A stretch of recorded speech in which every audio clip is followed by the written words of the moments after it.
テストテスト。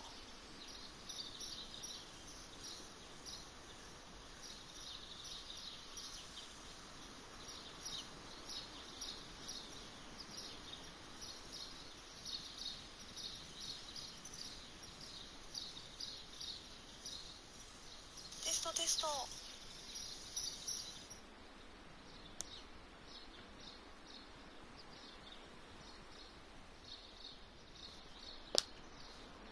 シャーロックホームズを遊んでいきます。ちょっともうそろそろシャーロックホームズはクリアして、どうしようかな。なんか違うゲームか昨日の続きシーンをやろうかなっててかやりたいなってちょっと思ってます。でもこれ終わったら多分ね、もうあとシャーロックホームズ罪と罰も事件はあと1個だと思うので、これですね、ちょっとややこしそうだったので、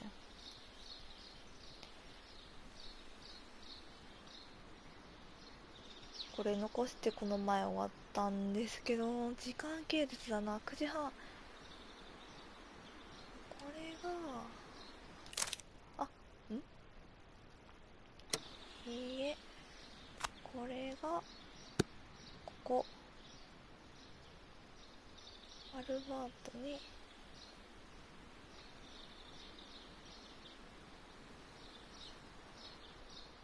ヘイミッシュとモンタギュー・ダンが裏庭に出たのはこれか、12時20分。その10分後、モンタギュー・ダンは10分後だから、モンタギュー・ダン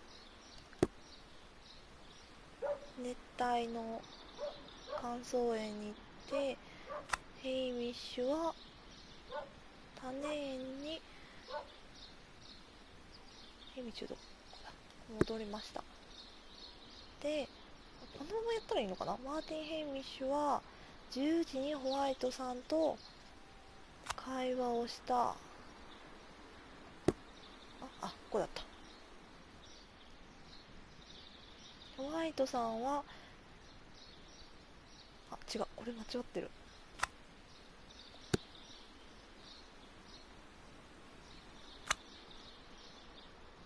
10時に10時にホワイトさんと会話してて、ホワイトさんは10時40分研究室にいた水蓮室にいる。そこで彼らと10時40分で、ヘイミッシュはモンタギューの様子がおかしいのを確認して、すぐにアルバートに10時半ぐらい、あれこれおかしいぞ、これがおかしい。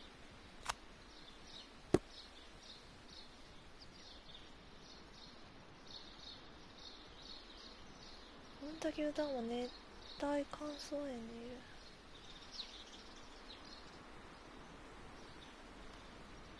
ヘイミッシュとモンタギューダウンが裏庭に出たのは10時20分だった。その10分後、ダウンは天気予報熱帯乾燥園に入り、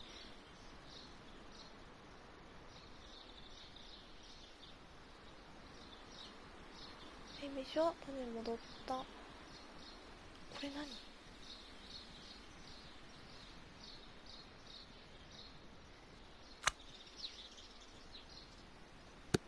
これがおかしいんだ。これとこれちょっと覚えておく。先行っちゃう。アルバートは朝ずっと種園にいた。アルバート。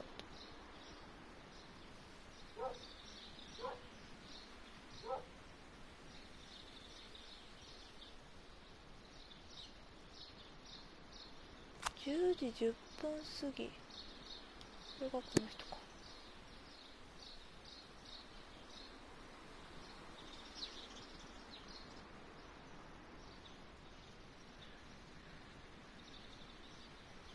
これがこんにちは。私は英語を話します。私はあなたが言うことを理解しませんが、素晴らしいストリームを持っています。Please wait。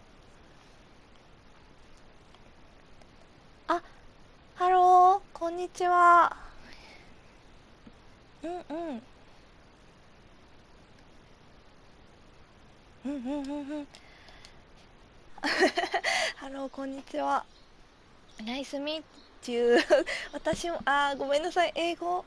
あの、ごめんなさい。英語話せなくて、日本語で話すんですけど、あの、ご丁寧に日本語に直してくださって文字ありがとうございます。そんな風に言っていただけて嬉しいです。ありがとうございます。ごめんなさいね。英語話せなくて。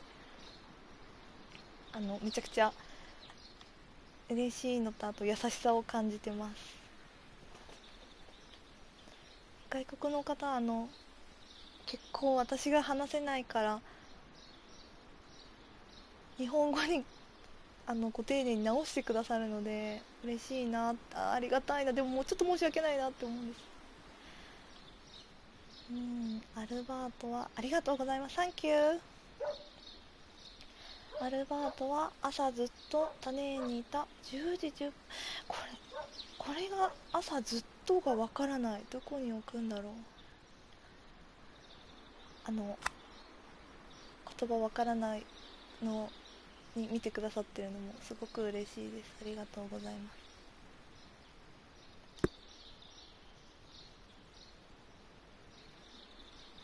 見てるからこれより前、これなんかこれとこれも多分違うし、これもちょっと怪しいな。ちょっともう一回見よう。9時半頃マーティン・ヘイミッシュとモンタギュー・ダンはタネ園にいるアルバートに会いに行った。これは9時半。タネ園にいる、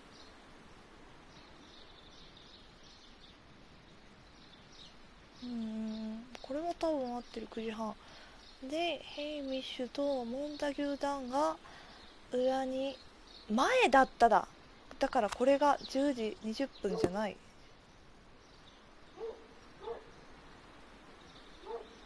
違う違う違う。これだ。ちょっと待って。ヘンタギュー、違う。ヘイミッシュと、モンタギューダンさんとヘイミッシュさんが交えました。ヘイミッシュとモンタギューダンが裏庭に出たのは、どれだ。ヘイミッシュとモンタギューダンが10時20分前だったから、だからそれより前だから10時10分にしとくか、とりあえず。でも10時20分なんかわかんないな。その10分後、ダンは転勤を再開するために、ちょっと待って、自分で想定して考えよう。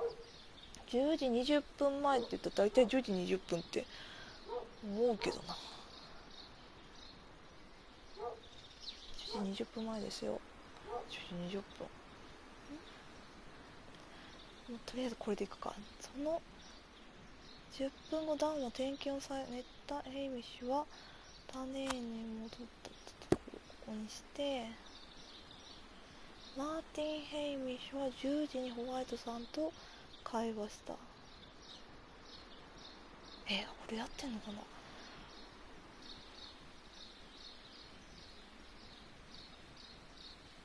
会話したホワイトさんは10時40分まで研究室にいた。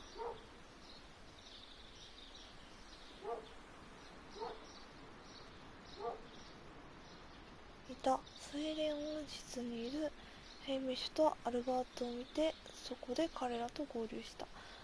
で、ヘイミッシュはモンタギューの様子がおかしいのを確認して、これか。すぐに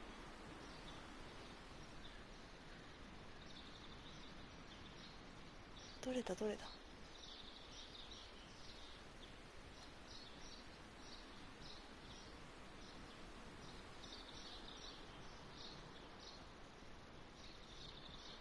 アルバート。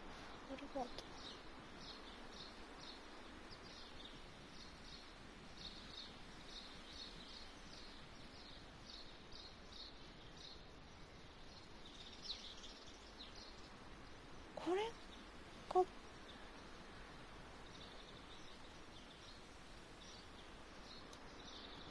うわ、こんなんもできる。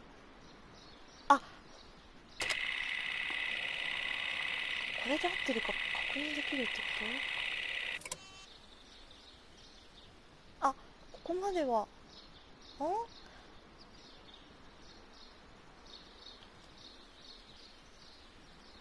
あ、ここが違うんだ。ここまでやりましたよって、ここからが違うんだ。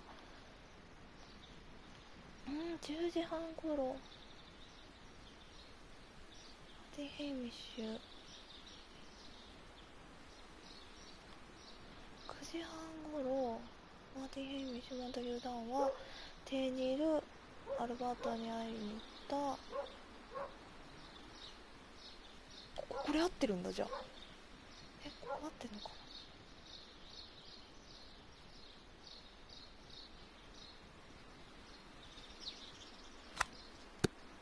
やっぱ10時20分ここにしとこう。10時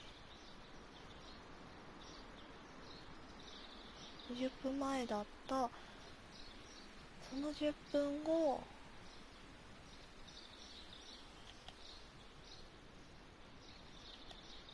あ、できないから、これが間違ってるのか。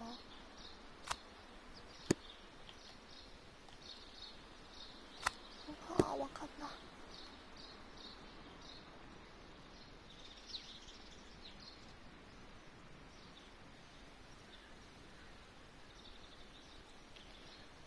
だってこれ多分できないもんね。アルバートは朝ずっと種園にいた。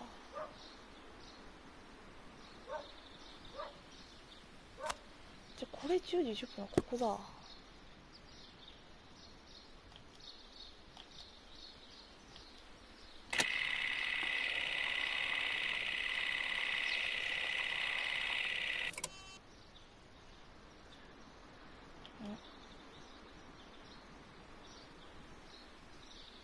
ここが違うんだ。ホワイトさんは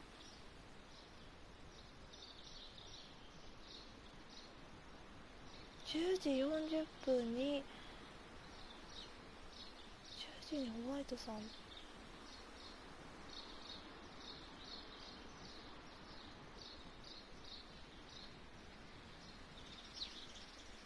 これ10時でしょ。でホワイトさんは10時、そこで彼らと合流しました。うわ、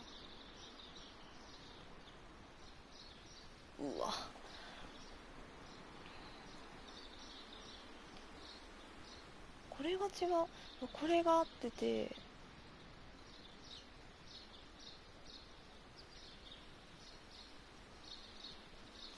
時にホワイトさん、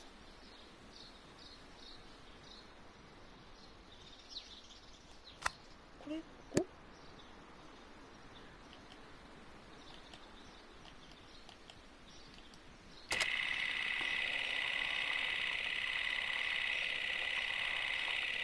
あ、ダメか。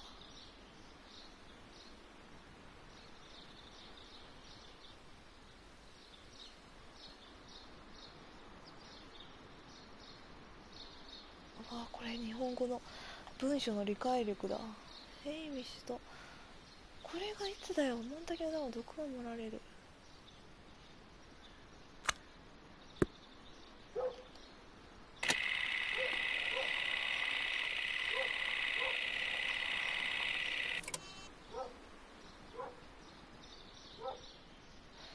この人ぶっちゃけどこでもいいのかな。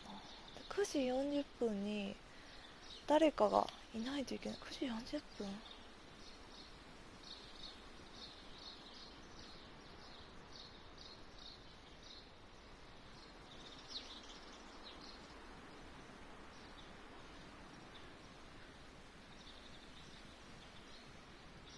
10時20分前だった。これ入れちゃおうかな。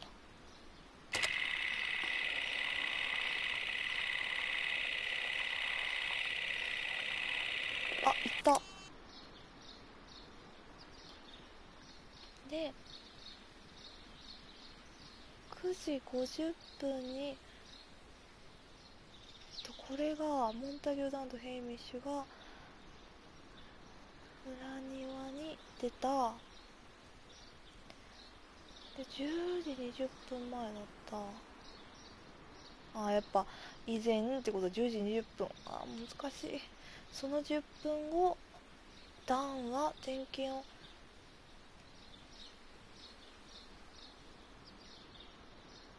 10分後だったらこれがここになるはず。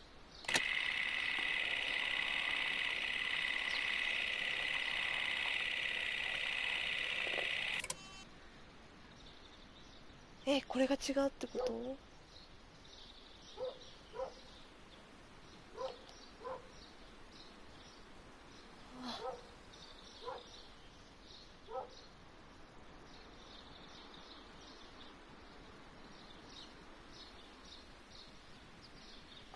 そっか、10時20分。ちょっと待てよ。ヘイミッシュは裏庭に出たの10時。これが合ってるんだとしたら、でもその10分後でしょ。ごめんなさい。マーティン、ダンは、ダン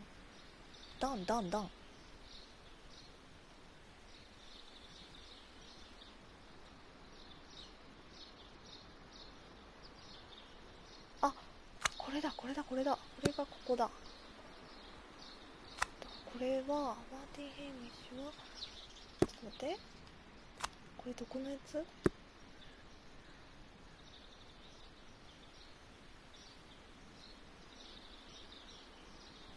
ヘイミッシュは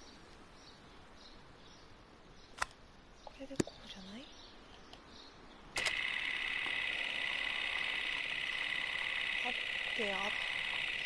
あって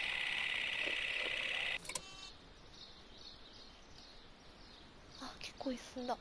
でアルバートは朝ずっと種園にいた。アルバート10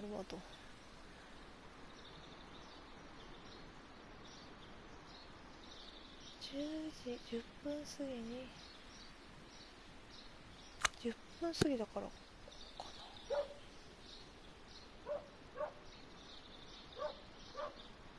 ヘイミッシュはモンタギュー・ダーンの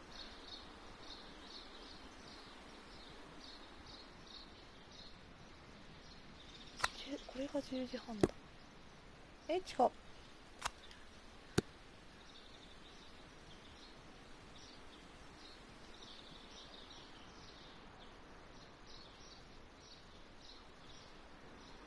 ルバート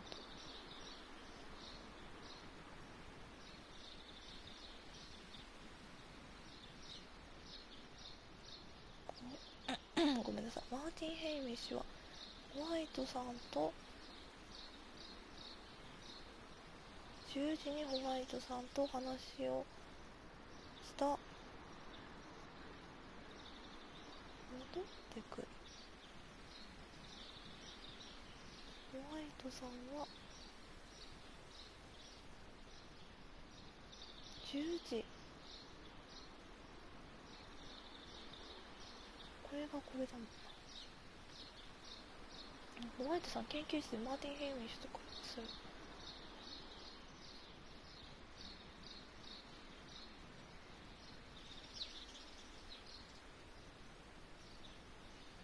会話する。10時40分まで違う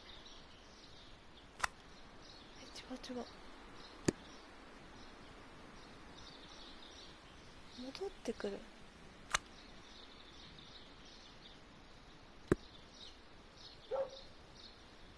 どこかに戻るとこって書いてない。種園に戻る。わからん。いろんな人と会って一緒に行動して、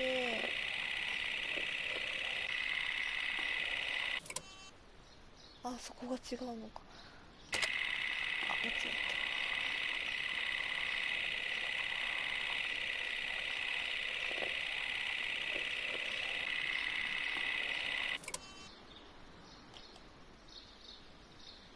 れだ、この位置だ。ホワイトさんと話して戻ってくる。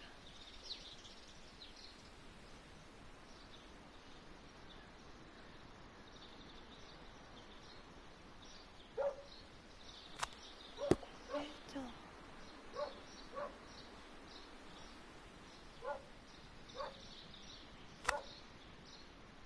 あ、なんか違う気がするけど、ちょっとやってみよう。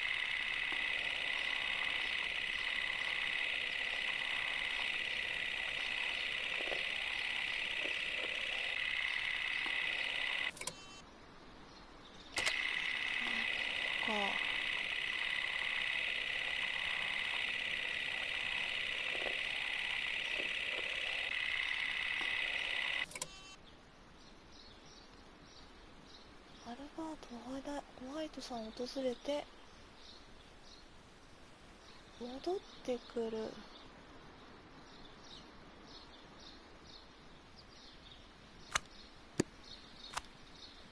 れはこう？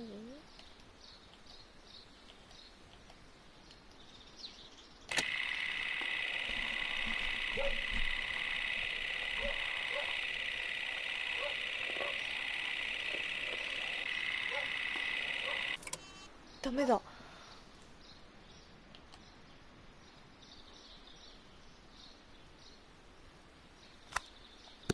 でもこれダメだったしな。あ、間違った。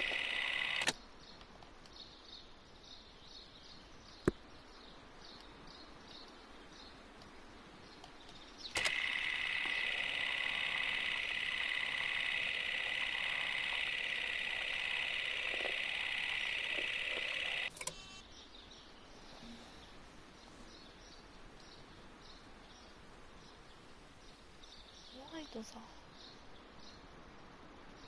研究室。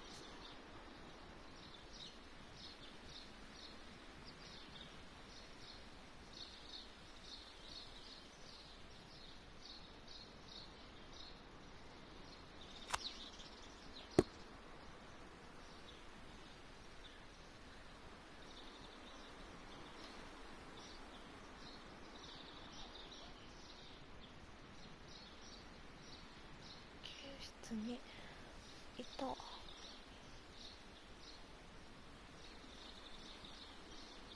究室にいた。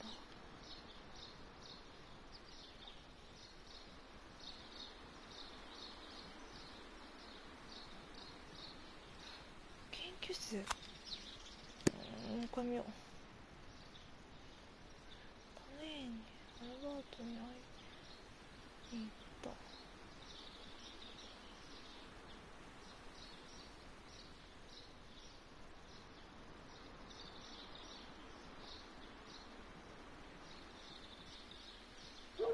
ヘイミッシュは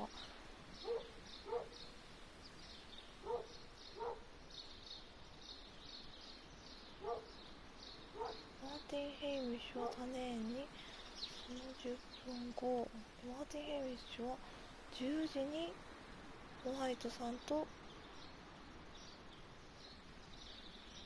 会話して戻ってくるっていうのがなんだ。話してるけど戻ってくる。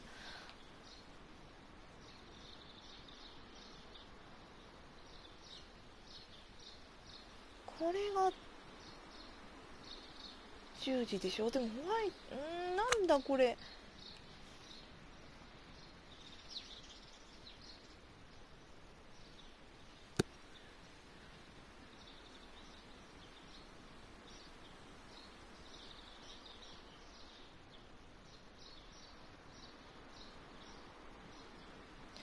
これがこれな気がする。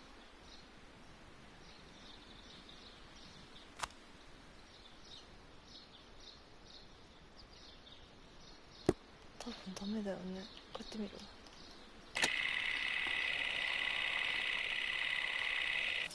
だよね、ダメだよね。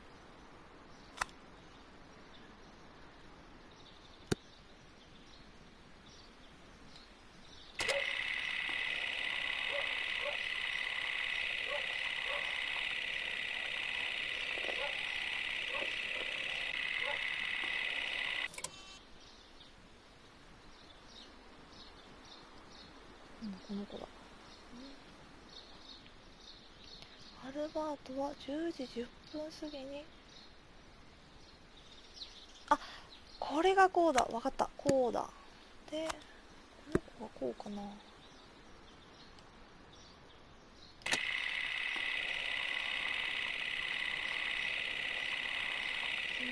と会って、一人になって、会いに行って、あ、違うか。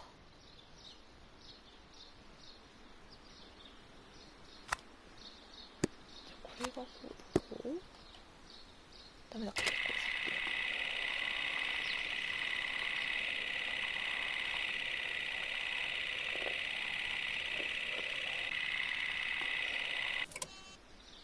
の。これが違う。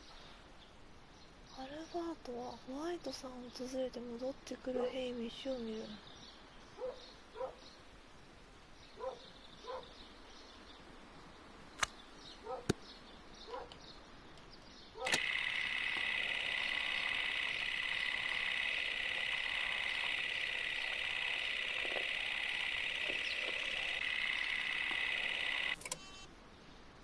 ここがないですよつって。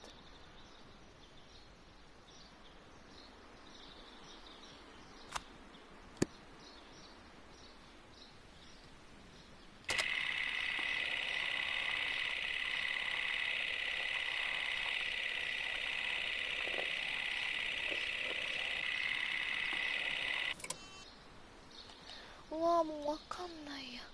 何？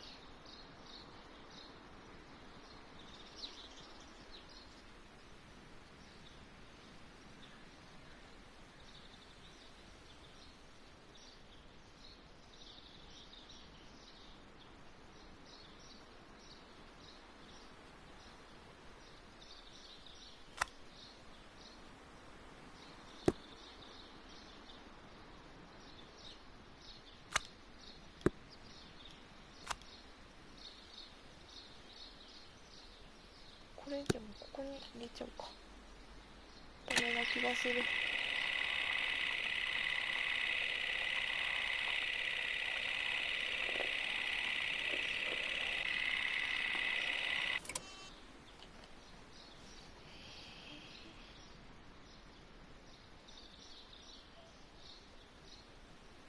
アルバートは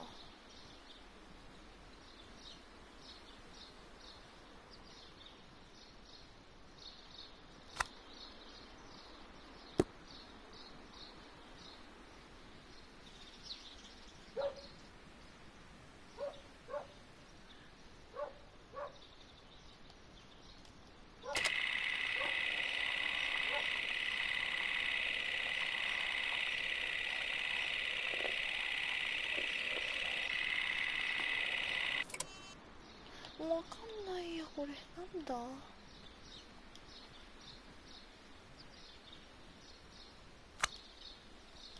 絶対違うと思う。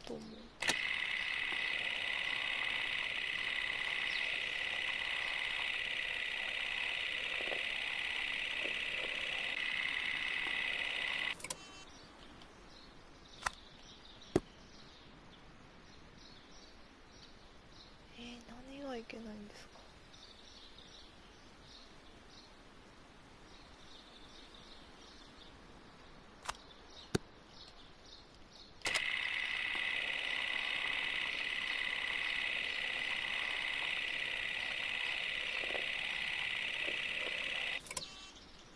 これは合ってるんだやっぱり。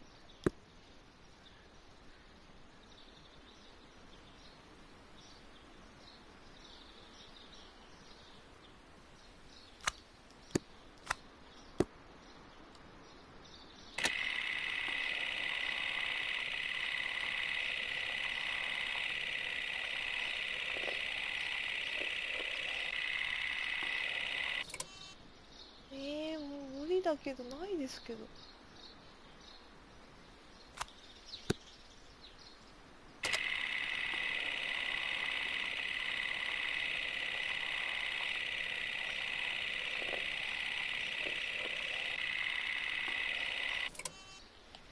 何がダメなの？ 10 時10分。ここダメだったじゃん。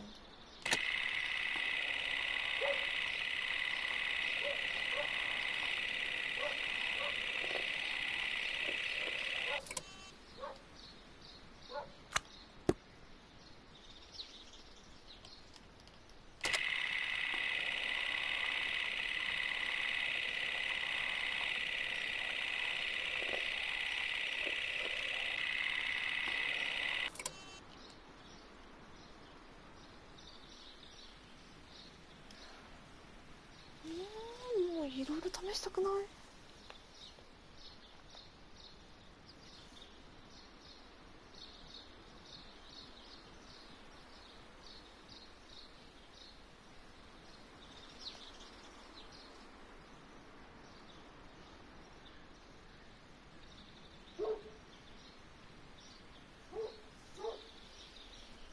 うわー、意味がわかんない。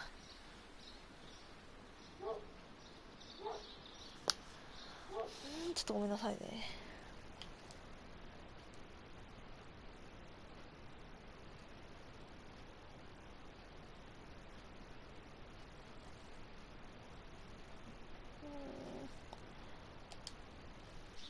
ごめんなさ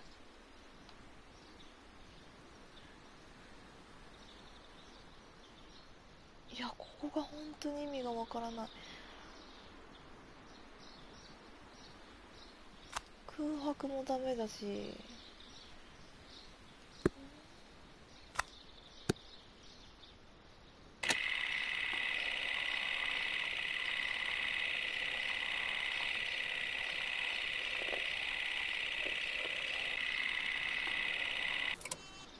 なんなのこれ。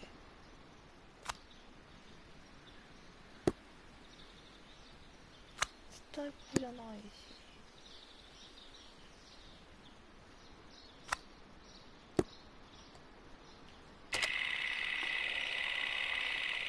で、これ過ぎたやつ動かすのかなとか思ったんですけど、そうでもないし。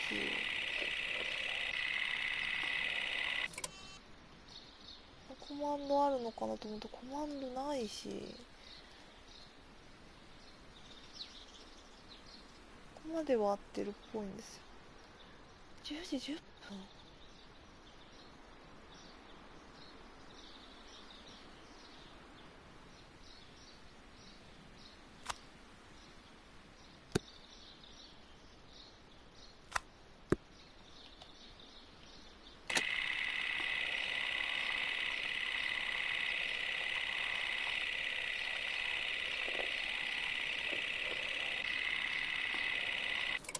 言ってくれない。なん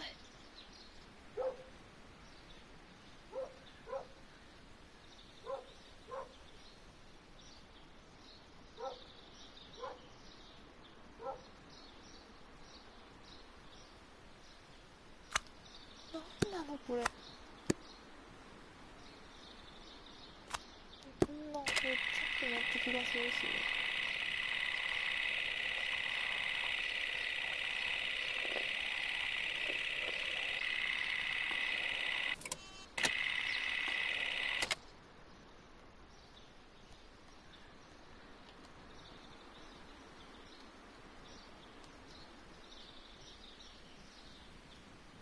10時10分なんなんだほんと。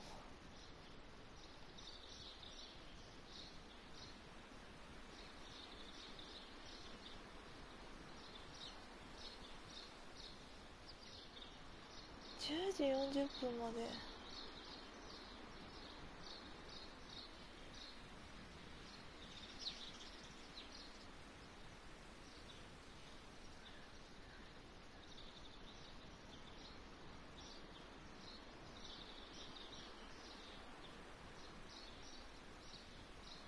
合流したのはもう10時40分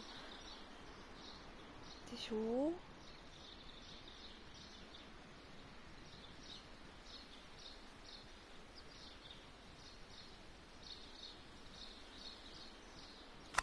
これがこうってこと？意味がわかんない。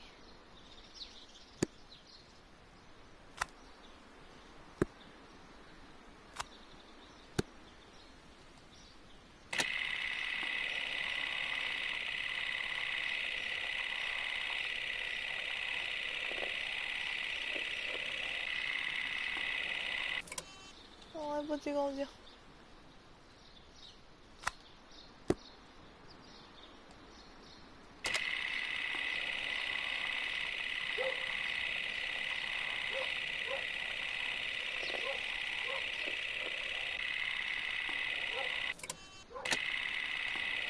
違った。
なのもうわからんわからんもう。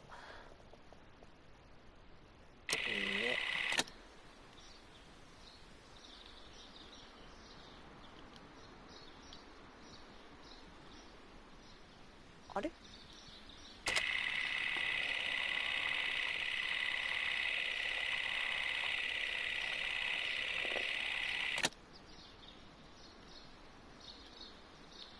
れ、ここで止めてたらまさか移動できる。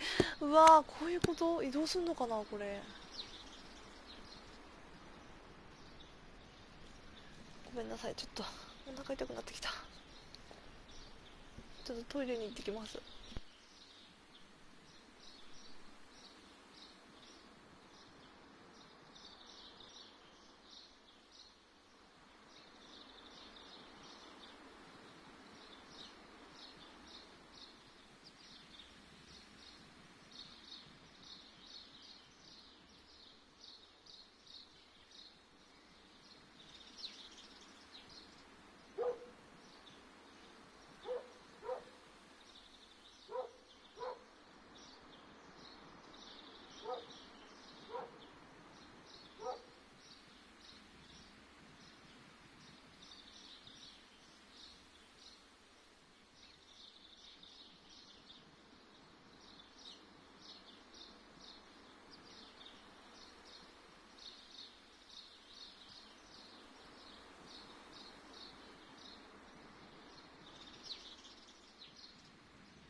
戻りました。これ私、あ、間違った。ちょっとひらめいたかもしれない。これがもしかしたら、ここ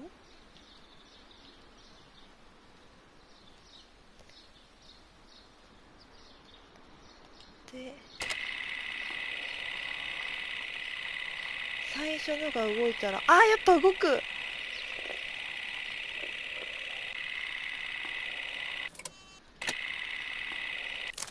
あ、違います、違います。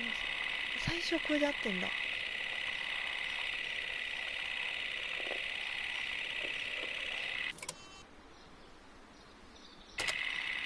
違う、間違った。この人は、もうちょっと後だ。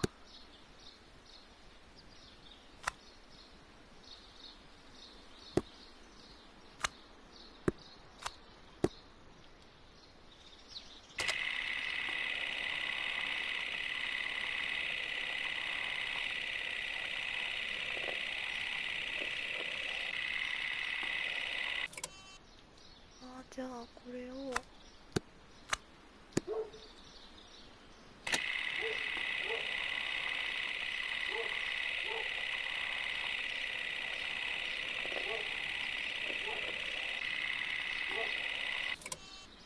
葉違うの？そこじゃないの？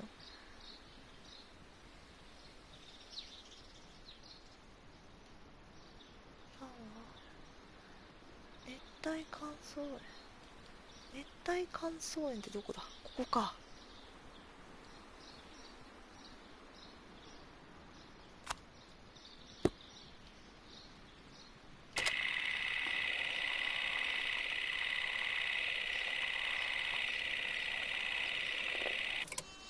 あ、ここ違うよっつってる。マーティン・ヘイミッシュは10分後。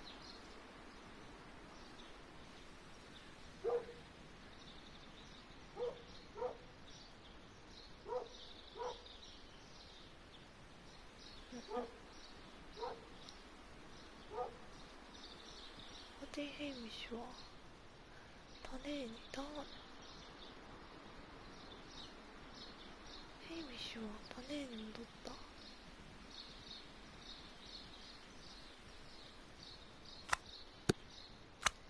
これ全部違うんじゃない？下手したら。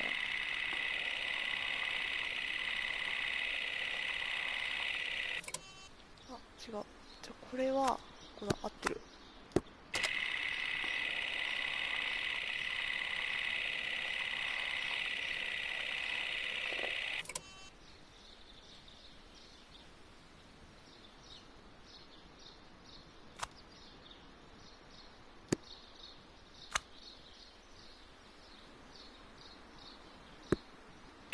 違ったよね、確か。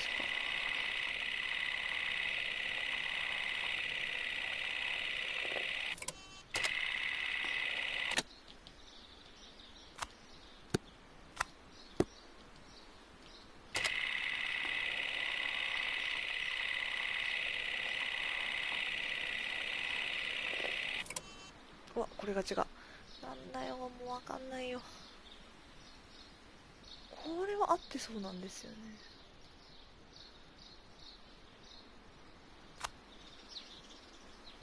あ、間違った。違う。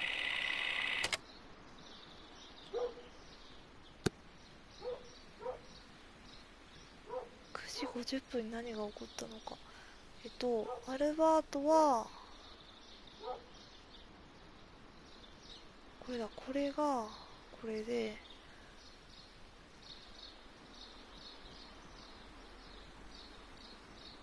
10時20分、あ、もうこれを絶対になんか、10時20分前だから10時10分だとか思ってダメなんだ、もう。10時20分前のこれ全部から選べってことだ。もうめんどくさ、わかんな。で、9時40分。この10分後、ダンは点検を再開するために、あ、これがこうじゃない？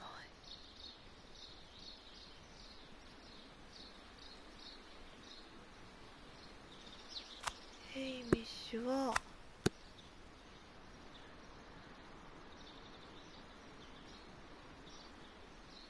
一旦ちょっと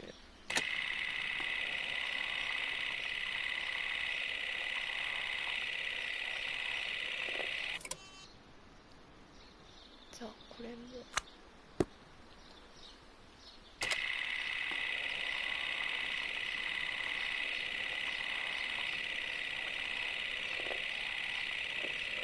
合ってる。あー、またこれだよ。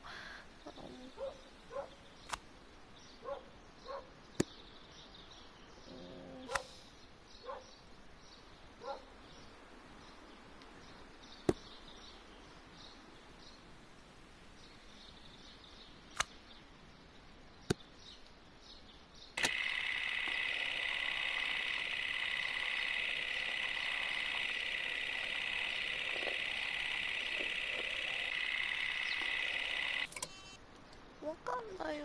なんなのこれ。か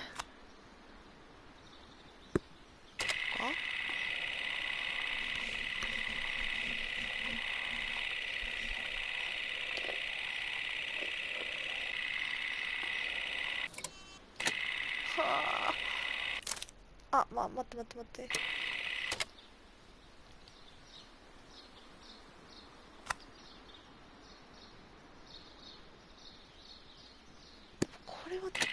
じゃないか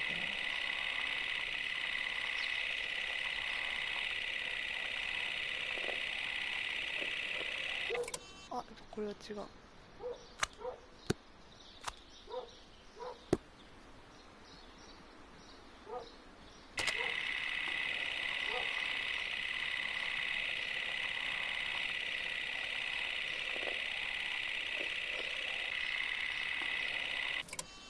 もうわかんないんですけども、ここほんと意味不だ。なんだこれ。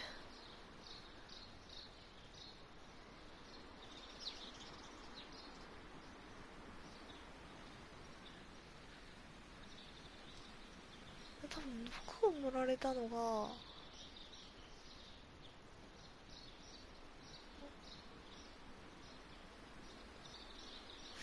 こ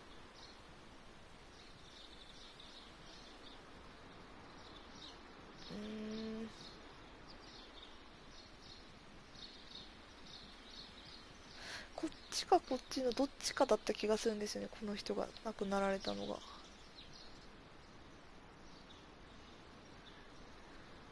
の近くだった気がするけど、あ、ここだ、ここだ、ここで毒を盛られてるから合ってるんですよ、多分この人は。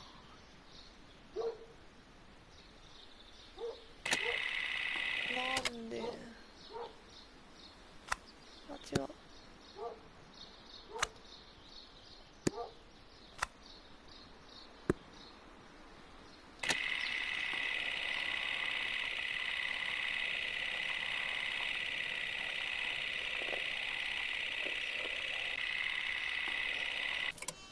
なんでダメなの。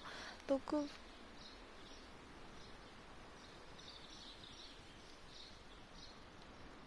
じゃあ、ここダメだったし。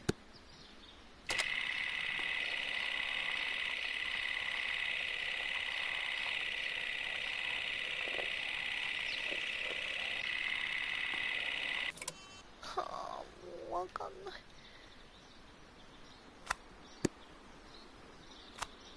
違う気するけど。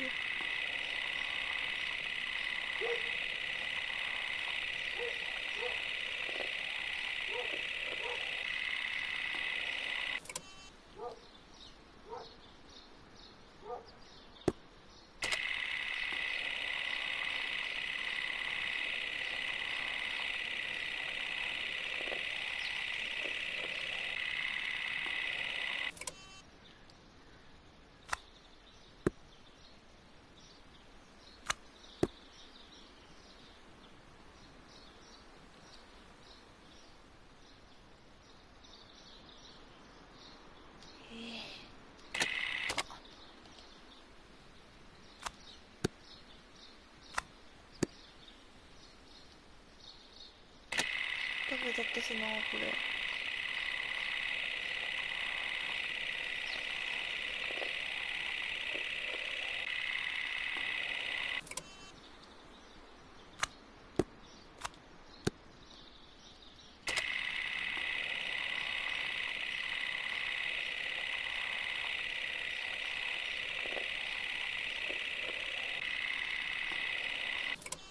何がダメなんだよ、もう。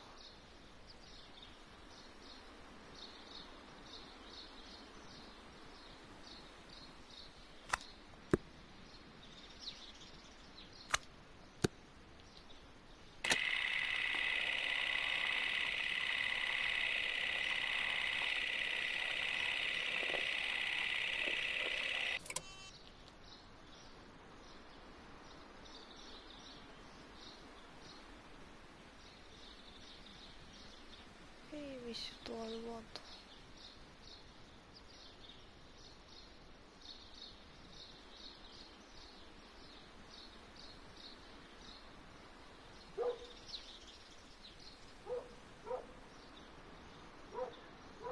10時半ぐらいだった。あ、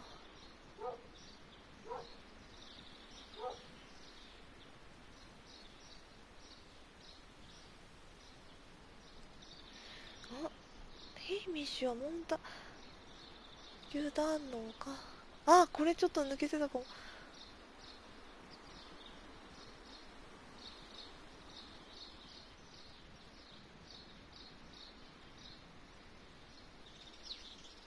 分これは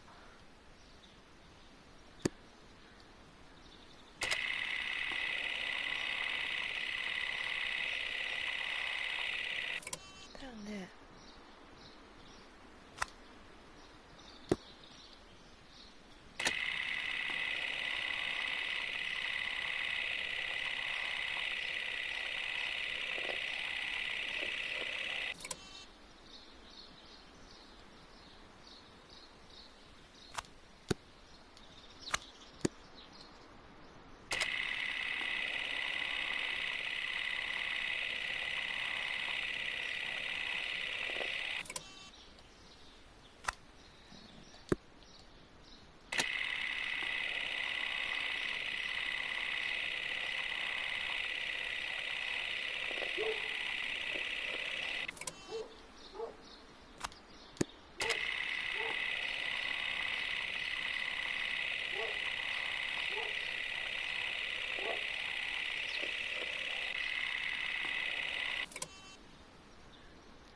やっぱこれは合ってるんだ。これにしたらどうですか？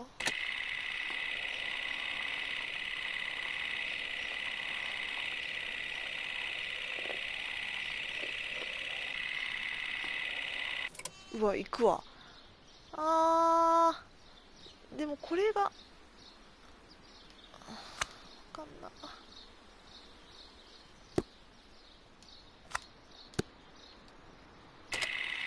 これが合ってるだけでこれ別に関係ないっていう可能性もあるんですよ。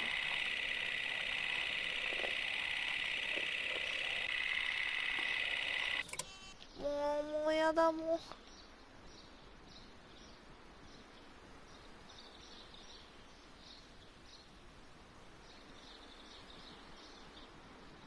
戻ってくるヘイミッシュを見る。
ちょっと行った。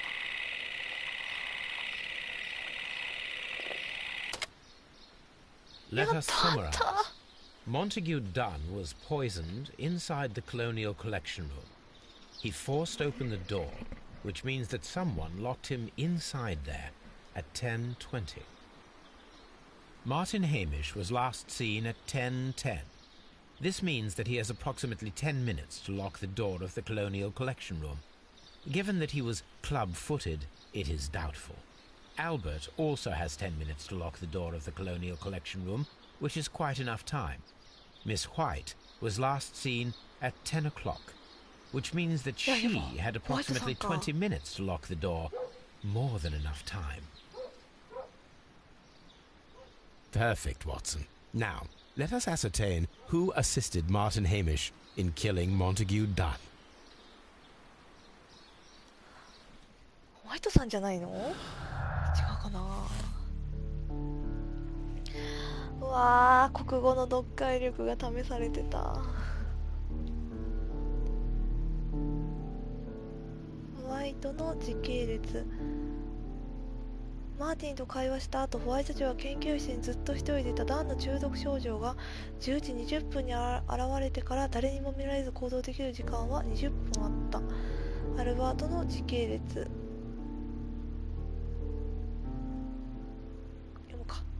モンタギュー・ダンが大温室に入った後、アルバートは種に一人でいたダンの中毒症状が10時20分に現れてから誰にも見られずに行動できる時間は10分間だった。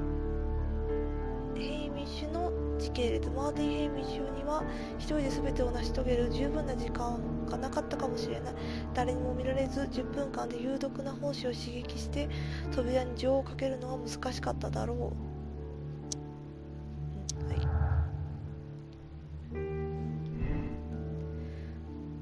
ホワイトに時間があった。ホワイト城には20分の余裕があった。モンタギュー団を閉じ込めるには十分な時間だ。扉に鍵をかけてマーティン・ヘイミッシュに換気装置を起動するよう知らせることができたかもしれない。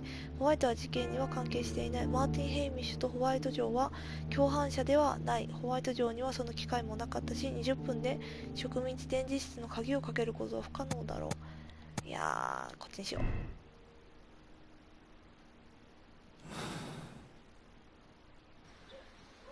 あれ、まだあるぞ。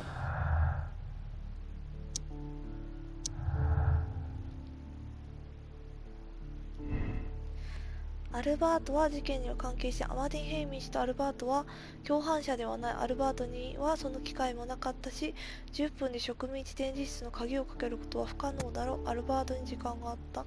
アルバートがマーティン・ヘイミッシュの共犯者。マーティンが換気装置を起動できるようにモンタギュー団の後を追い、彼を閉じ込める10分で10分間の。これどうなんだろうね。あ、どっちか選びなさいって言ってる。時間に余裕があるの、ホワイトさん。ホワイトが共犯者。マーガレットがホワイト、ちょっと一旦読むか。マーガレット・ホワイトがマーティン・ヘイミッシュのモンタギュー団殺害の共犯者。ダンと別れたことで彼女の将来の待望と余裕ある私生活に大きな傷がついてしまった。ホワイト城に有罪の判決を下す。ホワイト城はお金目当てのため精巧な殺人を容易に実行できるような危険な女性。彼女はダンの息子アルバートをもてあそび、後にはマーティン・ヘイミッシュを自殺に追いやった。彼女の罪は死刑に値する。あ、でも人殺してるな。ホワイト城を褒め、ホワイト城は借金を抱えて絶望的な状況にいた。そこでやむを得ず裕福な紳士と交際する決意をした。しかしダンに捨てられてしまい殺すしかなかった。ヘイミッシュは自殺をすることで彼女を助けようとした。もう一度機会を与えられるべきだろう。ちょっと待って、ちょっと待って、ここ変えてみよ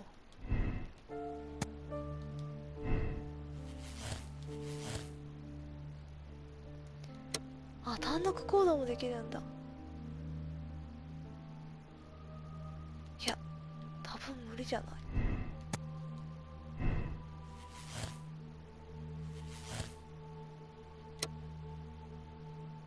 アルバートが共犯者。アルバートがマーティン・ヘイミッシュのモンタギュー団殺害の共犯者。父親に幾度も恥をかかされ、また夢も否定されたアルバートは犯罪をけしかけ、手助けをする決心をした。アルバートに有罪の判決を下す。アルバート・ダンはヘイミッシュと共同して父親を殺害した。長年の耐え難い屈辱、そして父親に人生を指図されることに不満を抱いていた。アルバートは終身刑に値する冷血な殺人者だという結論に達した。アルバートを放免す。ヘイミッシュと共同してダンを殺害することが長年の苦悩と屈辱から解放され唯一の方法だった。アルバートが自由の身になれるよう警察にはヘイミッシュの単独行為だと信じ込ませることができるだろう。だが彼は今後両親の呵責に苦しみながら生きていかない。いやでもね、これ思うのが、もしこの2人が共犯者だったら、最初この事件始まった時に、この植物園来た時、この2人なんかそんな犯罪を起こせるような感じの中に見えなかったんですよ。すごいなんかギスギスっていうかトゲトゲした態度取ってたし、ヘイミッシュさんが。だからちょっと違う気がするので、ちょっとホワイトさんにしようかな。それでちょっと反応見てみよ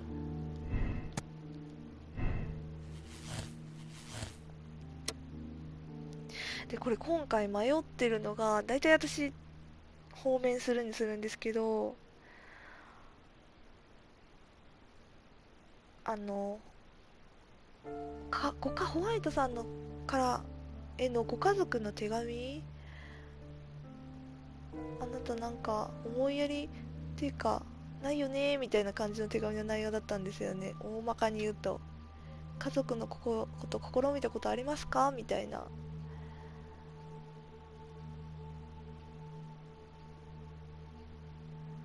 からちょっとそこでちょっと引っかかってるんですよね。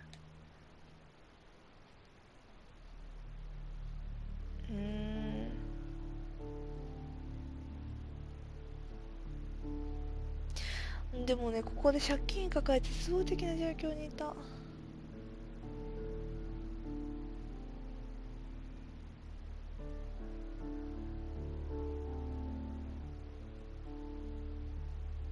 一旦有罪にした時の反応見よう。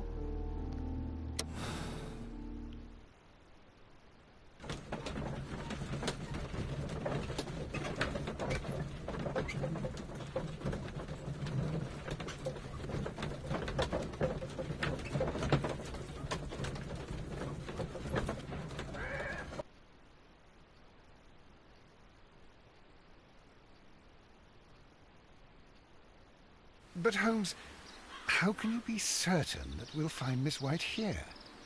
It is obvious, Watson. Just use your brain. I am using it. I do use it. Now that the rope has tightened around Martin Hamish, Miss White must act to erase all traces of her implication. After the suicide of her accomplice, there is one final trace remaining: the deadly plants of the Divine Syndicate. She will be there. Very good. Shall we go? Just one moment. Now listen to me, Watson. I shall see her alone. You will conceal yourself behind her, quietly. Whatever are you planning? Nothing spectacular. The impulses of women have always been a mystery to me. But she is a bold one, and so we must be cautious. All right. You can count on me, Holmes.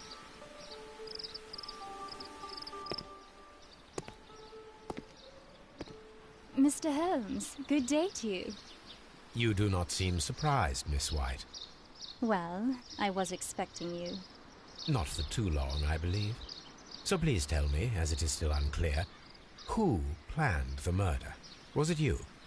You were wrong, Mr. Holmes. It was Martin Hamish, then. You managed to convince him to take on a more prominent role. You could not be further from the truth. You think that you can fool me? You don't care what I think.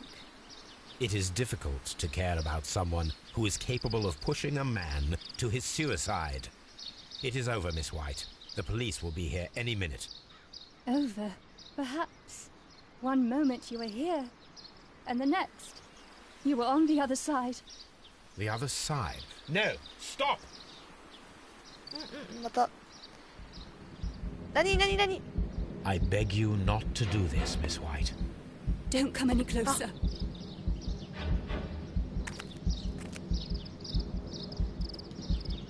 Please remain calm. We can help you. Not one step further. Don't try to stop me. Stop this foolishness. You cannot truly want to die. No, it's too late.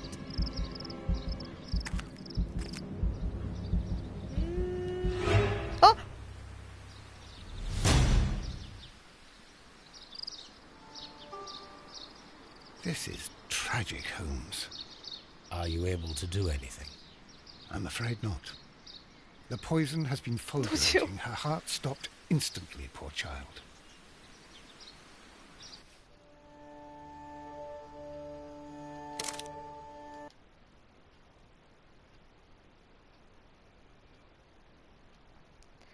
「あそこで罰をしたらよかったのかな」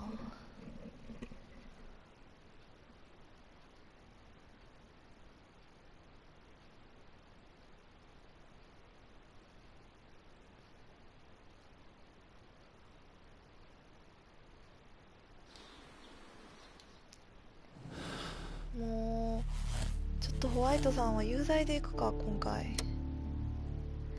この借金を抱えて絶望的な状況にいたっていうので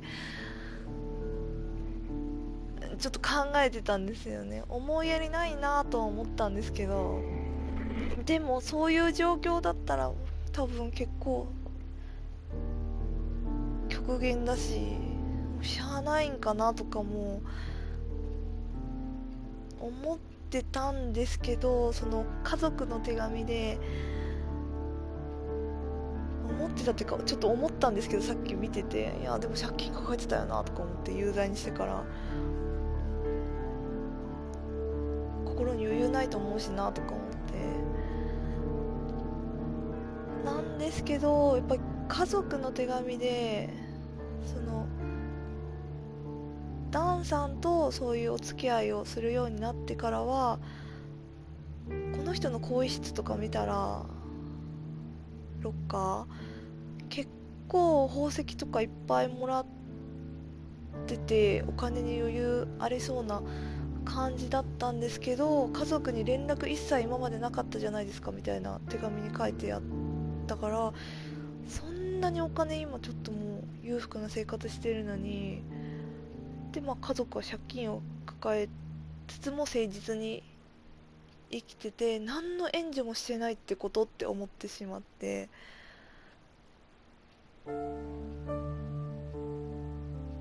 それでちょっともう有罪かなっていうのを私は決めました。ただちょっと命まではね、毒はあれなんで頑張ってゲームをなんとかしたい。まあ死刑かもしれないけど、でもなんとかするって言ってたんで、なんとかなるのかも。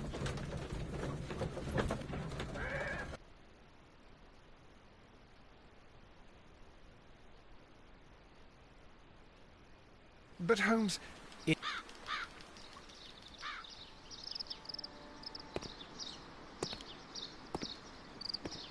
Mr. You will... It... You... Yeah. I beg you not to do this, Miss White. Don't come any closer.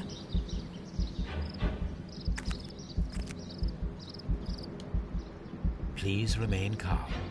We can help you. Not one step further. Don't try to stop me. Stop this foolishness. You cannot truly want to die. No, it's too late.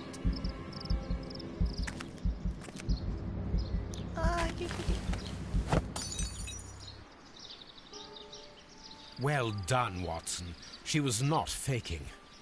Miss White, you have no right to take your own life. Dr. Watson? Did you just save me? Or worse?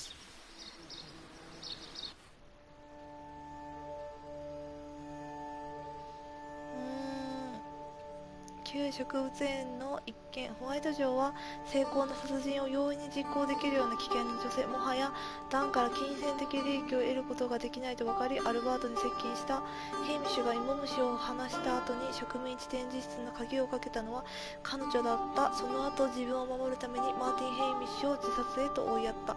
彼女は当然の報いを自殺に追いやってるかな、ちょっと分かんないけど、もうこれで隠れ善良市民。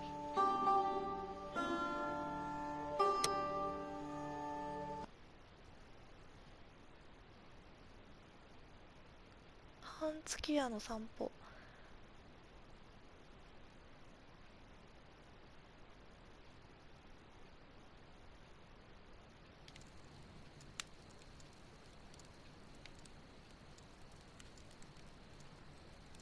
Where are you going, Holmes? Have you been invited somewhere? We have been invited, Watson. We have. Where to? To the Baker Street Irregulars' annual dinner. They sent us an invitation. It is on the table. A dinner? How could those street urchins afford anything like that? I can't understand your interest in them, Holmes. They're dirty. They wouldn't hesitate to steal your wallet. They... Watson, you should be excited. It is a secret dinner. Its location changes every year. Read the menu. Sounds mouth-watering. All right. We, the secret police of Baker Street, invite you, Sherlock Holmes, and Dr. Watson to our annual dinner. Menu. Entree. Frozen rat head salad. Is this a joke? Not at all. Pray continue. Main course. Sow's udder in Danny Nutcracker's way. Ah, sounds disgusting, Holmes. Hedgehog goulash. Street turnips in homemade juice. And it goes on. Ah, I can hear them on the stairs now. Oh, we can't go there. We can't eat that. Watson, you'll hurt the feelings of those poor children. We have to go. Oh, Mr. Holmes. It is fine, Mrs. Hudson. Mr. Holmes! Wiggins, Dr. Watson is getting ready. He will be delighted to join us. You don't look well, my young man. Is there something wrong? Don't tell me the dinner is cancelled. Mr. Holmes, it's my brother Leighton. He's in a prison cell. They say he's killed 2 men. You have to help us, Mr. Holmes, because I know he didn't do it. Where is he now? From what I've heard, they took him to the yard, and they gave him a good beating already. You know what they're like. They'll hang him. They won't look any further. Holmes, we have to help him. Well, and forget about the dinner? Wiggins, I'll take the case. You're fantastic, Mr. Holmes. I'll be waiting for you at the crime scene. You'll be there, right? It's on Half Moon Street in Whitechapel. Very well. なんだ次の事件は。これで終わりですね。ハンズキヨの散歩。米海外遊撃隊のウィキンズ少年が彼の家族問題でホームズの援助を求めてきた。彼らにレイトンが警察に逮捕された2人を殺害した罪に問われてしまった。でやらないといけないことがハーフムーン通りの事件を解決する、ハーフムーン通りの犯行現場を調べて目撃者の話を聞くのと、スコットランドヤードでレイトンに質問して彼の所持品も調べてみる。これは一番最後かな、聞くのが。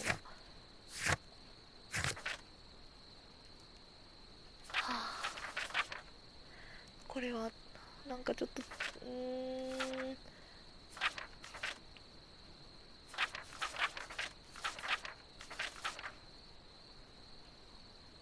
別に思わなくてもいいんですけど、ユーザーにしたのがなんか違ったかなとか。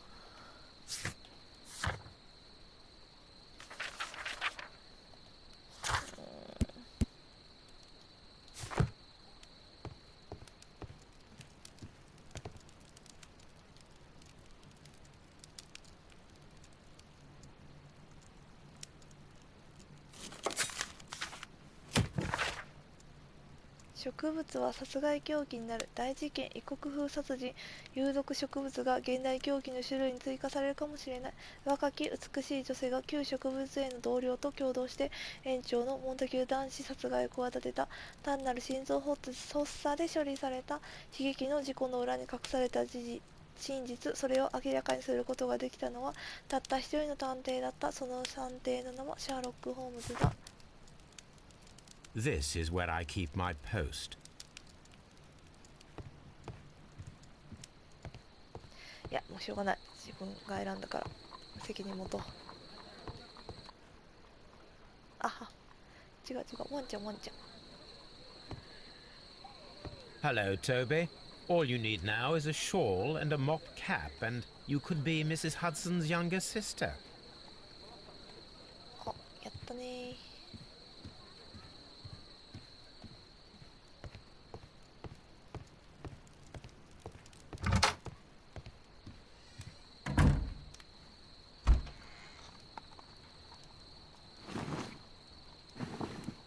何着ようかな。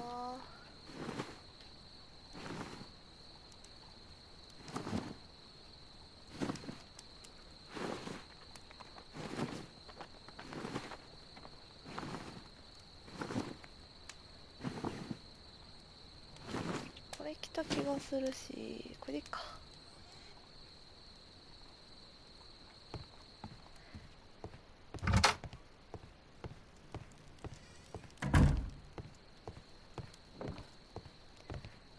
A map of London and the surrounding area.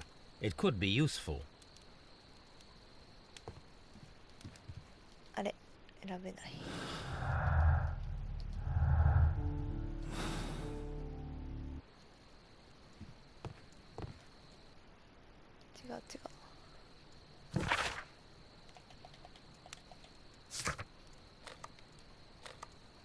ハーフムーン通りへ行こう。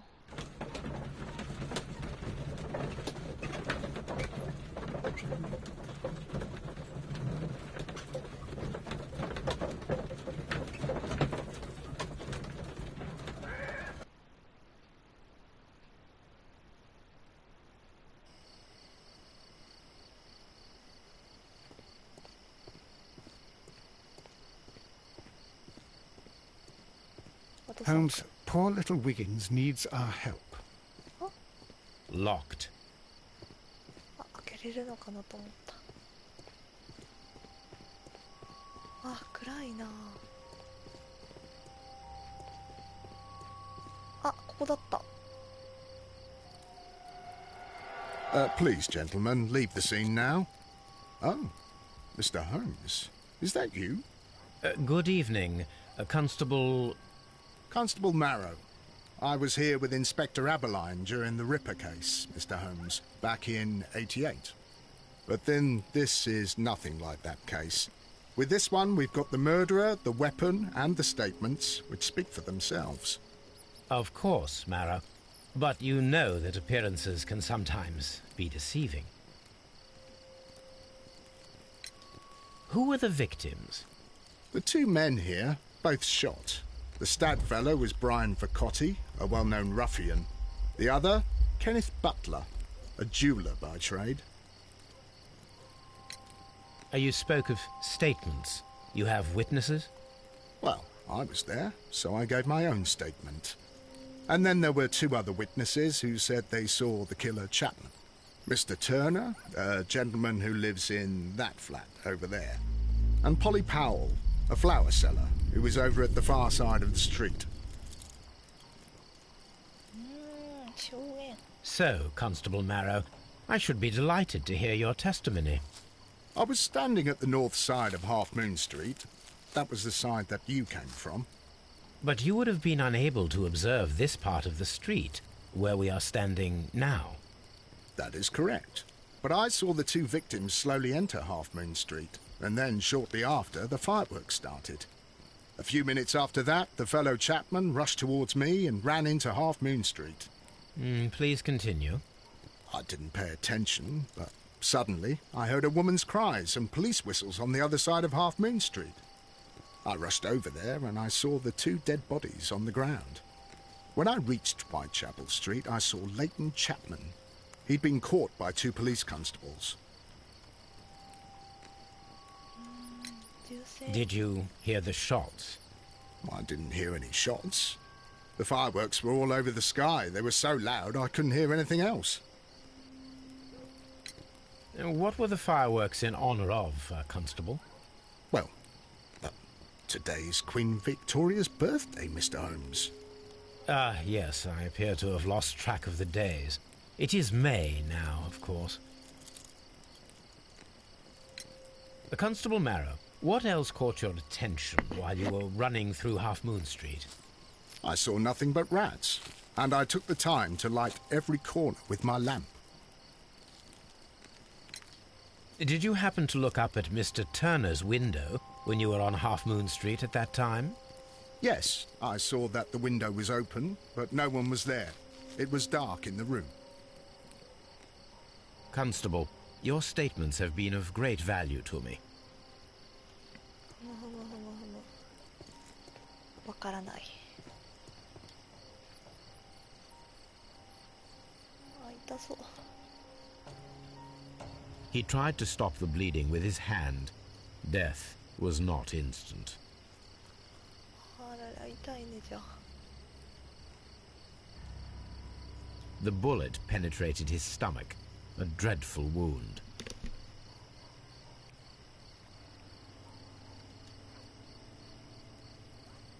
Brian Vercotti suffered greatly. What a terrible way to die. あとは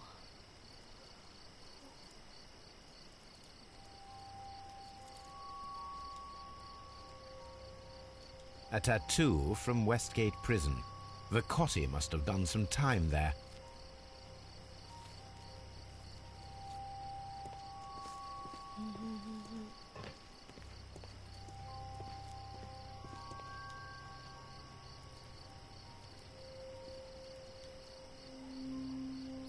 The bullet struck his head.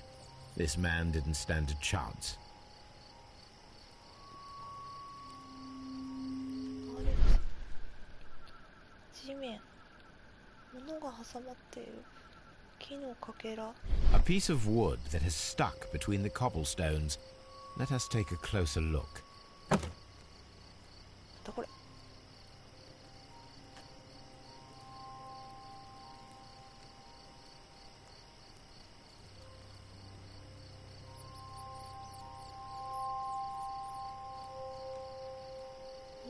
反応しないぞ。なんだ。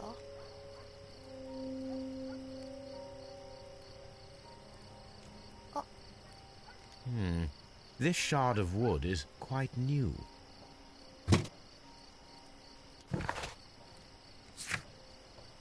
木のかけら、破片？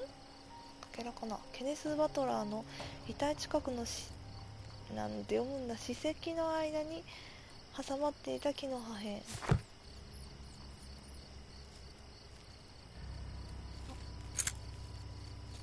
鍵だ。This is an ordinary key. I wonder what kind of door it opens.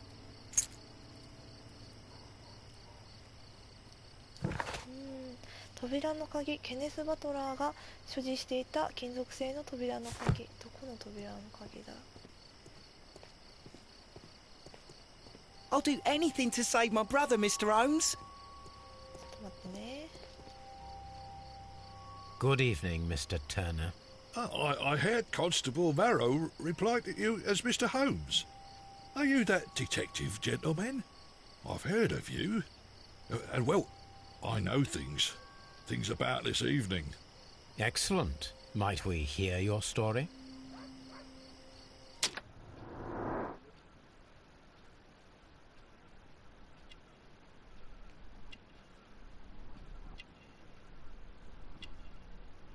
음, 顔も反応しないな。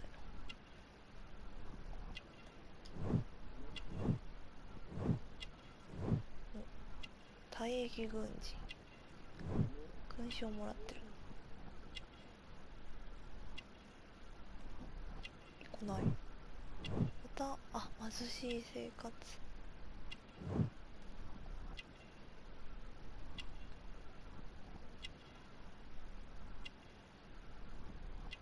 てか。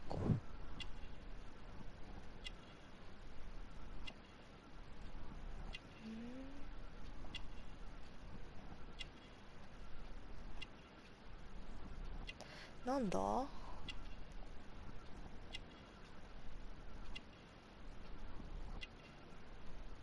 顔全然反応しないしな。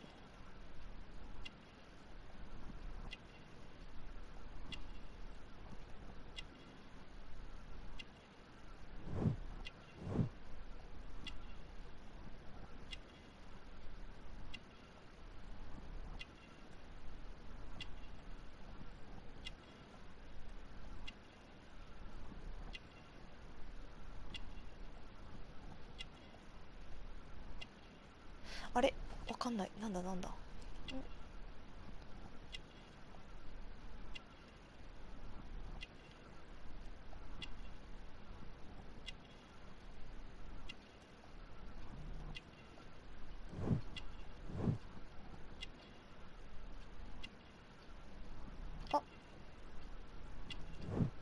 支えが必要。弱い足。尾行引いている。Could you tell us everything that you may have seen or heard? I was already in bed when the fireworks started. A few moments after, I clearly heard 2 gunshots from outside. Please continue. I quickly got up and I grabbed the lamp from my nightstand and I rushed towards the window.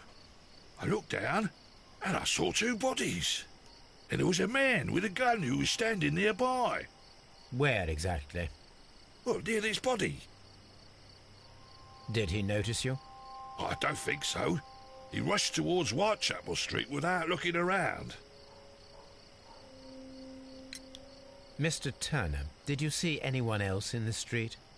No, I saw no one but that man, the murderer, the fellow they caught. Were the 2 shots you heard consecutive? Yes, there was a very short pause between them, and they sounded different somehow. It seemed to me that the second shot was louder than the first. That is an interesting comment. Mr. Turner, what were your actions after you stepped up to the window? I was afraid that the man with the gun might return, so I stayed close to the window till I saw the policeman coming in the Half Moon from Whitechapel. Then I walked out to tell them everything I saw. You have helped us a great deal, Mr. Turner.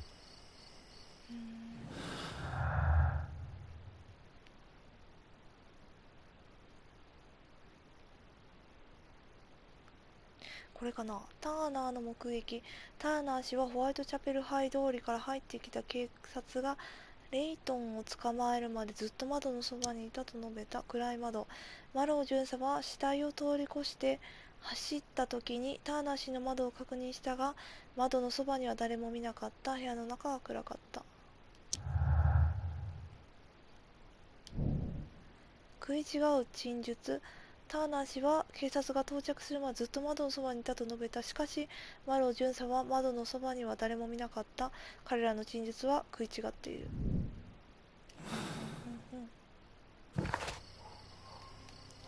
証拠のいくつかを捜査内でも、これは知ってるな。ターナーの矛盾。ターナー氏はその間ずっと窓のそばに立っていたと話した。だがマロー巡査の報告ではターナー氏の窓は暗かったらしい。ターナーの尾行。ターナー氏の足は弱い。彼はいつも尾行を引きながら歩いている。まだあるな。ライアン・ターナー。ライアン・ターナーは60歳くらいの男性。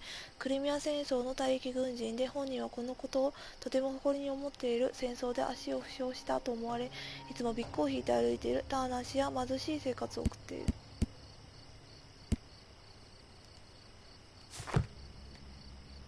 ターナーのアパートしてだね。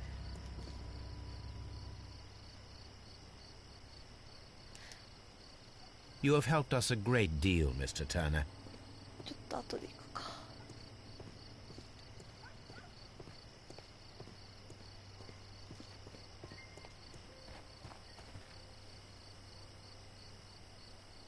この人だ。Mrs. Powell? What do you want? My name is Sherlock Holmes. I'm assisting the police with their investigation of the crime that took place this evening. Well, I've already gave my testimony, but very well. Could you tell us everything that you may have seen or heard? Yes. I was selling my flowers as usual, and then the fireworks began, in honour of Queen Victoria. I enjoyed those. But then, all of a sudden, a young lad ran out of Half Moon Street and stopped just by me. He had a gun in his hand. He was like a ghost, and all covered in blood. It was dark, but I could see him, because of the flashes from the fireworks. And then? I screamed as loud as I could. I knew that a policeman should be on duty in the vicinity. He had no time to escape. 2 constables got him. Then another constable came out from the very same street, and I heard him talking of a horrible murder. Mrs. Powell, did you hear the gunshots? I'm not sure. You know, what with the fireworks? Did you see anyone else leaving Half Moon Street, prior to or at the time of the crime? No, sir, I did not. Even with all the fireworks, I was very attentive, as I'm always on the lookout for customers. My thanks to you, Mrs. Powell. 犯行現場を調べて、これが終わりましたよって。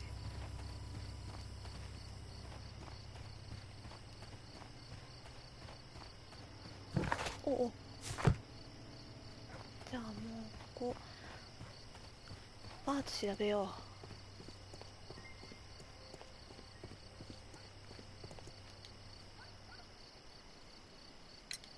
う。Mr. Turner, you have stated that you remained close by your window after the crime, is that correct?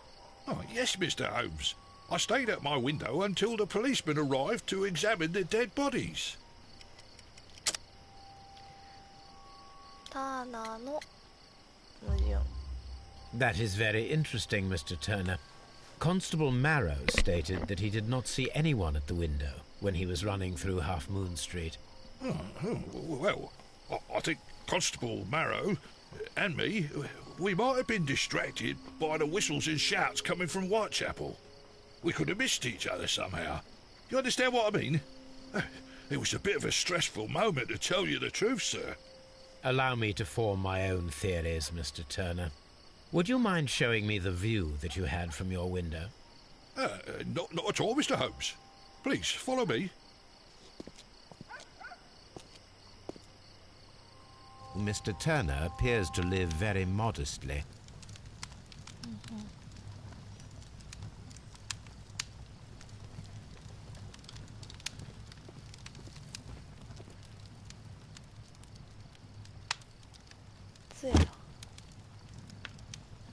Ah, これあれじゃん。 This walking stick is broken. It was placed here quite recently. なんであんなとこにあったの？ A perfect match. So, Mr. Turner broke his stick when it became stuck between the cobblestones. He did not mention that he was so near to the victims.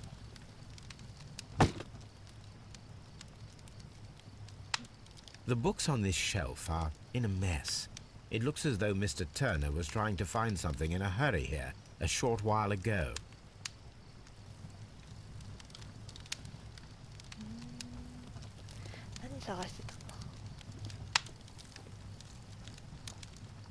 This fire is dying out. It was last tended to over an hour ago. はい。燃やされた紙。 The papers are almost entirely burned. I am unable to see what's written here. These words are illegible. The papers were thrown into the fire just a short while ago. 何を燃やしたんだ? Mr. Turner was roused from his bed by the sound of gunshots.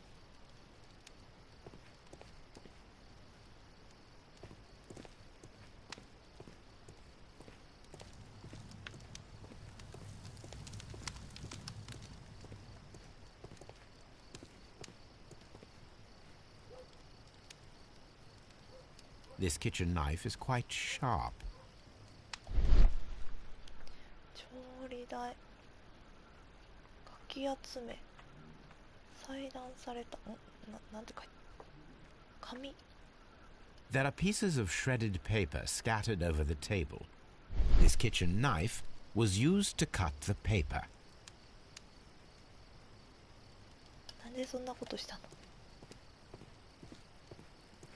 Anything else you would like to know, Mr. Holmes?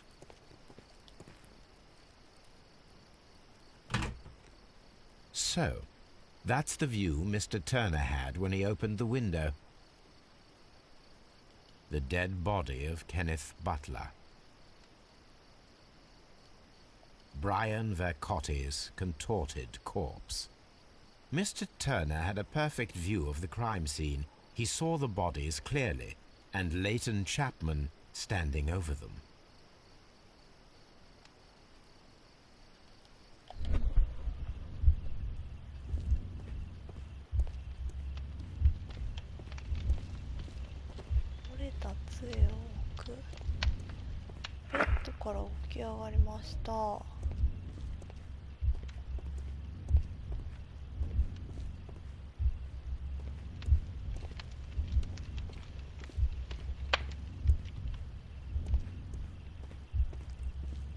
Window を開けました。多分帰ってきた時だと思うから。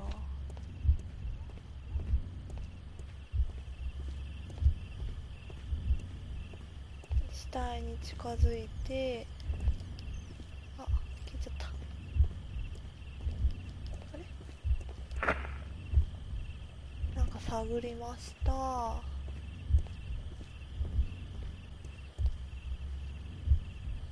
あ、待って。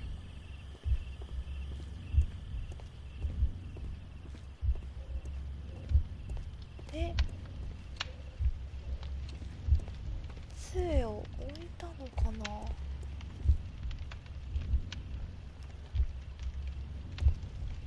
杖を置いて、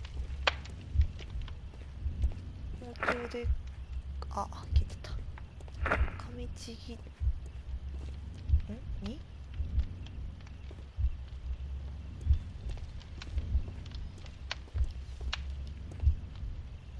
なんかおかしくなってる。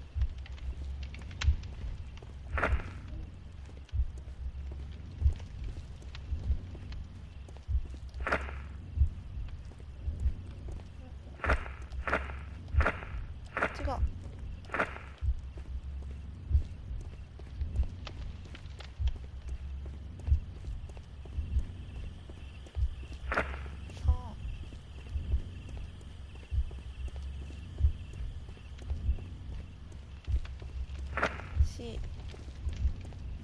こう6。どうだ。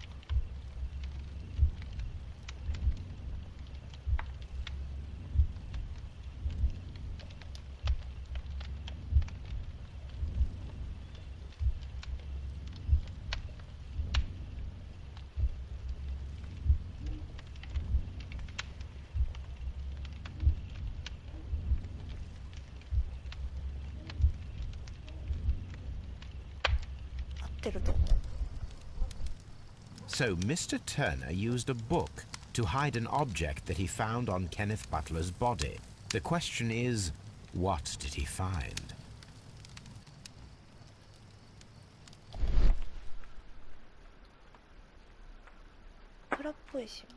I can see prints from greasy fingers upon the cover of this book.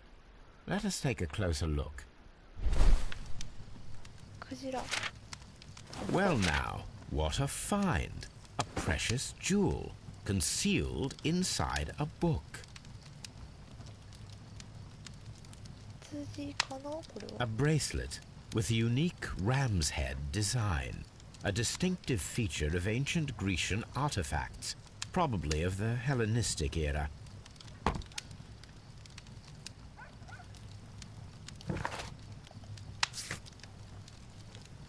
骨董の腕飾り。ターナー氏のアパートで見つけた金の骨董の腕飾り。特徴ある羊を装飾してある。間違った。これも聞かないとね、ターナーさんの足のこと。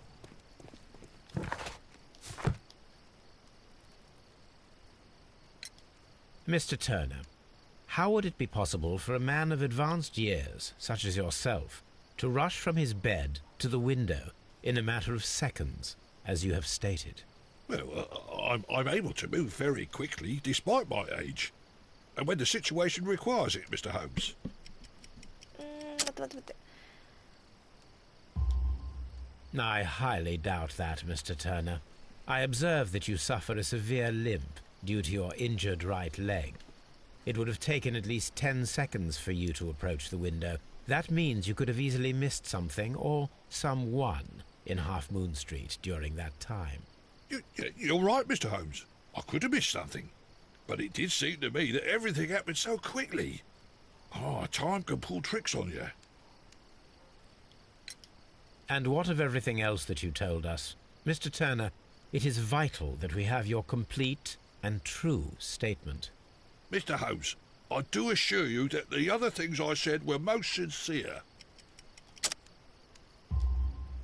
Mr. Turner, you were not sincere with me.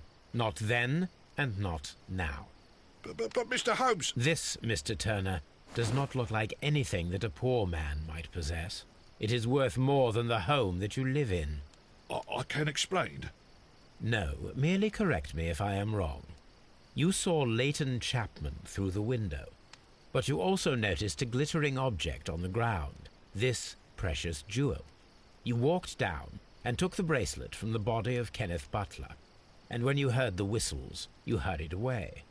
That broke your walking stick. It caught fast between the cobbles. Constable Marrow was unable to see you in the window, as you were climbing up the stairs on your way back to your flat. Upon returning home, you hid the precious jewel inside a book. Mr. Holmes, please don't send me to prison. I didn't do anything bad. I'm just a poor man. When I chanced upon the bracelet, I saw it as an opportunity to make a little money. I was desperate. I only took the bracelet, that's all, I swear. You made a mistake by lying to me. But you are not a criminal. I believe that. Although I must return this bracelet to its rightful owner.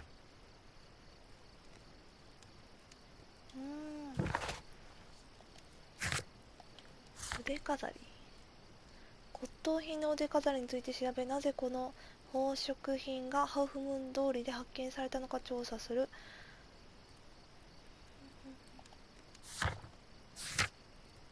この鍵はまだかな。スコットランドヤードに行く前にベーカー街に戻って調べよう。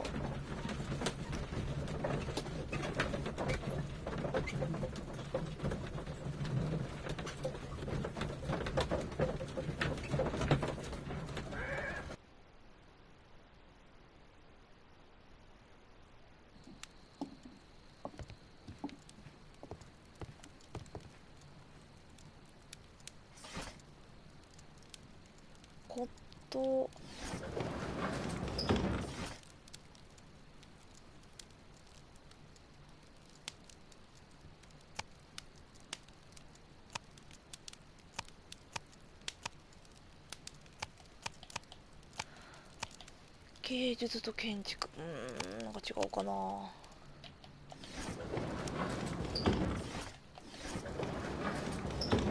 科学、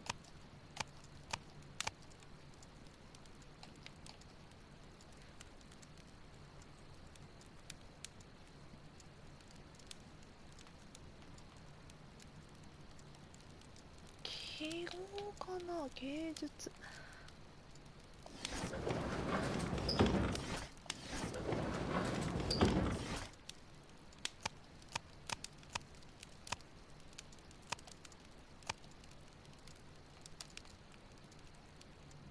That is not the one I 違 need. いますか。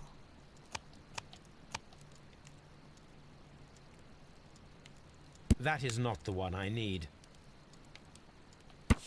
これだった。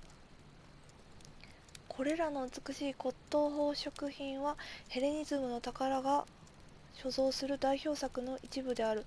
腕飾り、首飾り、そして指輪には5個の大角羊の頭が描かれている。宝石はどれも純金製。ミチリーニの5頭の羊は1885年に行方不明になっている。あ、じゃあ1個見つかったから12345、あと2個見つけないと。I need to continue my research in my archives. これさっきのね。書庫で検索する。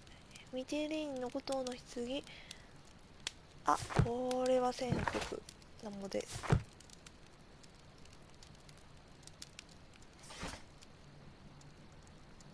1885、これだ。大胆な泥棒。昨晩ヘレニズムの芸術作品が大英博物館からグラスファード美術展覧会への移送中に盗まれた宝を乗せた辻馬車が襲われたのである。チャーチ通りにある質屋の主人ケネス・バトラーがその日歴史的芸術作品の一組を彼の店で売ろうとしていた男がいたとスコットランドヤードに情報提供した。警察は彼から得た犯人像の男を捕らえた。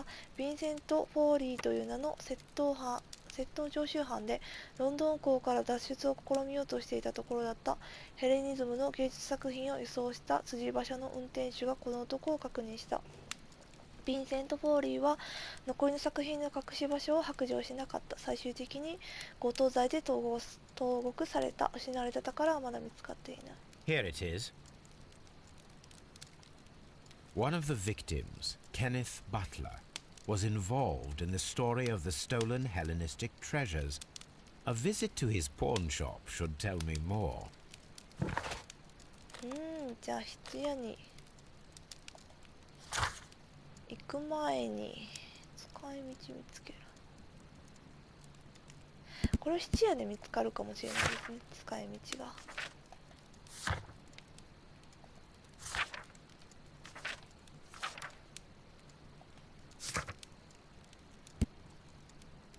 逮捕された泥棒ヴィンセント・ポーリーは10年前ヘレニズムの宝の悪質な強盗を働き投獄された。宝は今日に至るまで発見されていない。とりあえずスコットランドヤードでそろそろ聞こうかな、お兄さんのウィキンズ少年のお兄ちゃんの話を。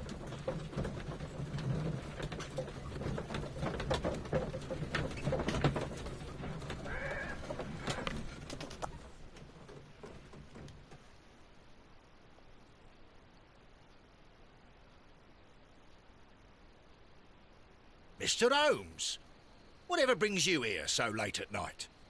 I'm interested in the case of young Leighton Chapman. He was arrested earlier this evening and accused of a double murder. I beg your pardon? That case is quite clear to the police. Or are there any new facts that we don't know about? Who knows, Inspector? Look, you are free to investigate, of course, Mr. Holmes. Chapman was arrested with a revolver in his possession, which you can find in the evidence room. The suspect himself is in custody. Did you find anything else on his person? A few personal belongings. Nothing particular, Mr. Holmes. Thank you, Lestrade. Mr. Holmes, what is the trouble with that lad? I'm always wondering what's on your mind, Holmes. じゃあ所持品を調べてからお話聞きに行こう。 So this is the gun that Leighton was holding when he was caught by the police. It is a Webley revolver, a reliable weapon. It seems as though the shells were not removed from the cylinder.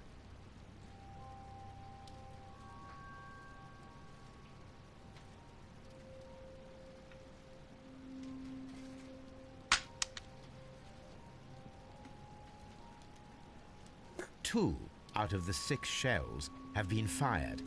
There were 2 shots. こ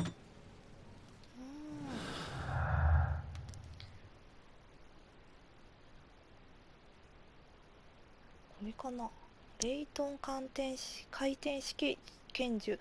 レイトンはハーフムーン通りで逮捕された時、回転式拳銃と2個の薬莢を所持していた。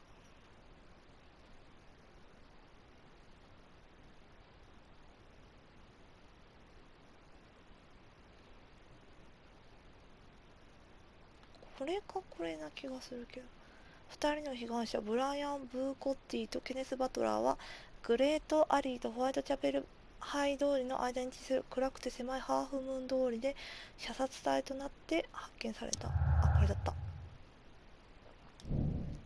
2人を殺害したケネス・バトラーとブライアン・バーコッティは殺害は1人の人物によって行われた。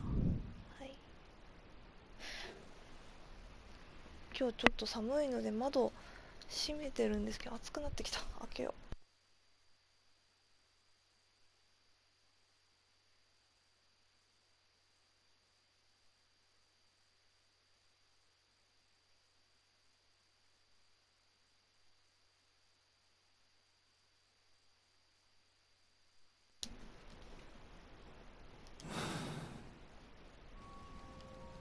あれ、まだ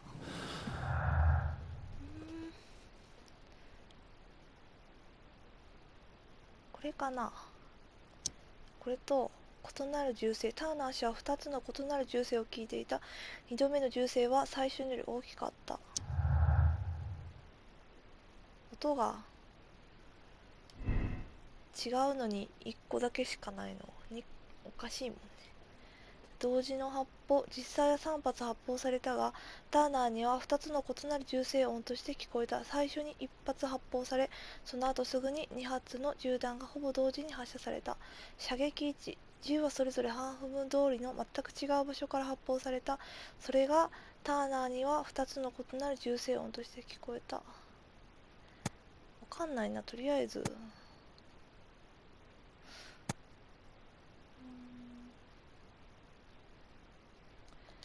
れで一旦行くか。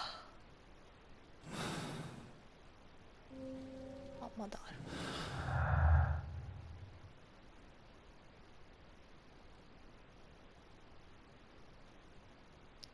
これかな。盗品はなし。レイトン・チャップマンは事件直後に警察に逮捕された時、何も価値あるものは身につけていなかった。消息不明の、あ、違いました。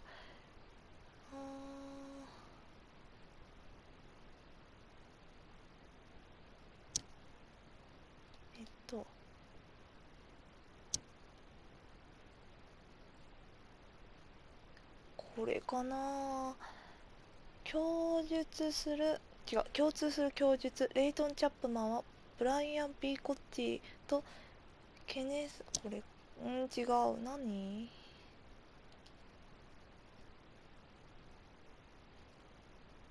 これか。消息不明の芸術品ヘレニズムの宝が所蔵する全品は1885年に大英博物館から盗まれた。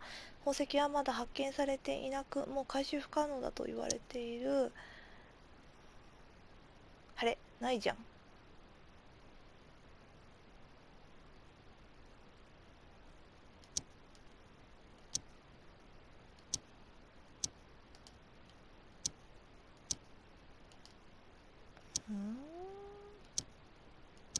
あ、これだった。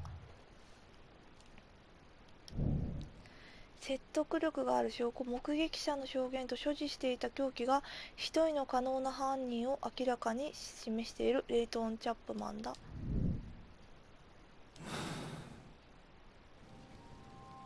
あれ、まだある。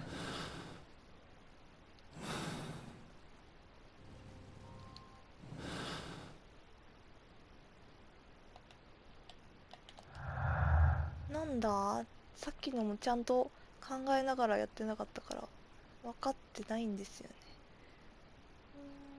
共通する供述。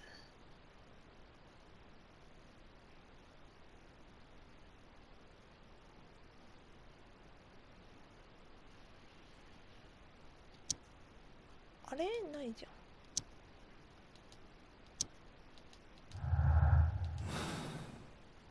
ありませんけれど。A cheap watch, bought with his own money, no doubt. These cigarettes are filled with cheap tobacco, nothing interesting.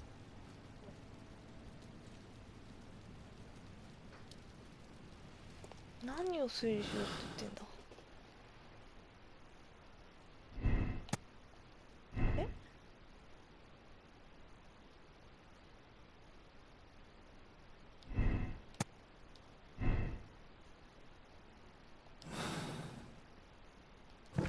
なんかさっき出たな。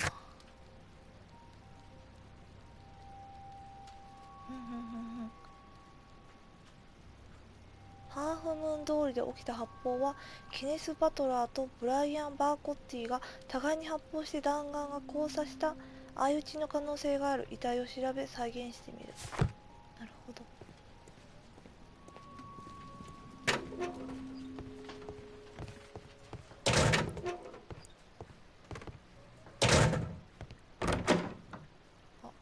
Mr. Holmes? Please escort this suspect for interrogation. Good evening, Mr. Chapman. Who are you? I've got nothing to say. It's all a mistake. Calm down, Leighton. I have come here to help you. To find out if you truly are innocent, as your younger brother Wiggins has told me. My brother? You know him? Then that means you're... Sherlock Holmes. Oh, blimey. All right, Mr. Holmes. I'll tell you everything.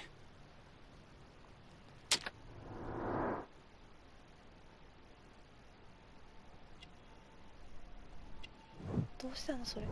深い傷跡。あ、なるほど、喧嘩で。ああ、目どうしたんですか。つい最近亡くられた後、向こう見ず。された、事務員、あれ、あ、なるほど。 Good. Tell me your account of what happened. I left my work, and I hurried up to see the fireworks in Whitechapel. I was late, so I decided to cut through Half Moon Street. I saw the first fireworks light up in the sky. I bumped into a constable on a corner before entering Half Moon. Then suddenly, what with all the firework flare, I saw two men. They were both lying flat in the middle of the street. I stopped where I was. I thought about turning back to the police, but as I was thinking of that, I saw a third person. He was leaning over the body that was furthest from me. The second I saw him, he raised his head, and he stared at me. In a flash, I saw his gun, but he made a dash for it instead, and he escaped through Whitechapel Street. So you might still have had time to return to the constable. I panicked. I didn't know what to do. Anyway, I approached the bodies just to see if they were still alive. I saw that one had blood pumping out of his stomach. He was dying. It was horrible. The second one was already dead. He had a hole in his head. He was holding a gun in his hand, though. I took it, and then I followed the third man. Interesting. Pray, continue. I turned a corner, and I saw the man standing in the middle of the street. He seemed to be in some sort of panic. And then, Mr. Holmes, something strange happened. I told the police and they laughed at what I said, but I swear to you, my words are true. I started running towards him. But then I was blinded by a flash. It was so bright that I hardly saw anything for a good dozen seconds. But I kept running forward. As I arrived in Whitechapel, I heard a woman screaming. And then I was caught by the police.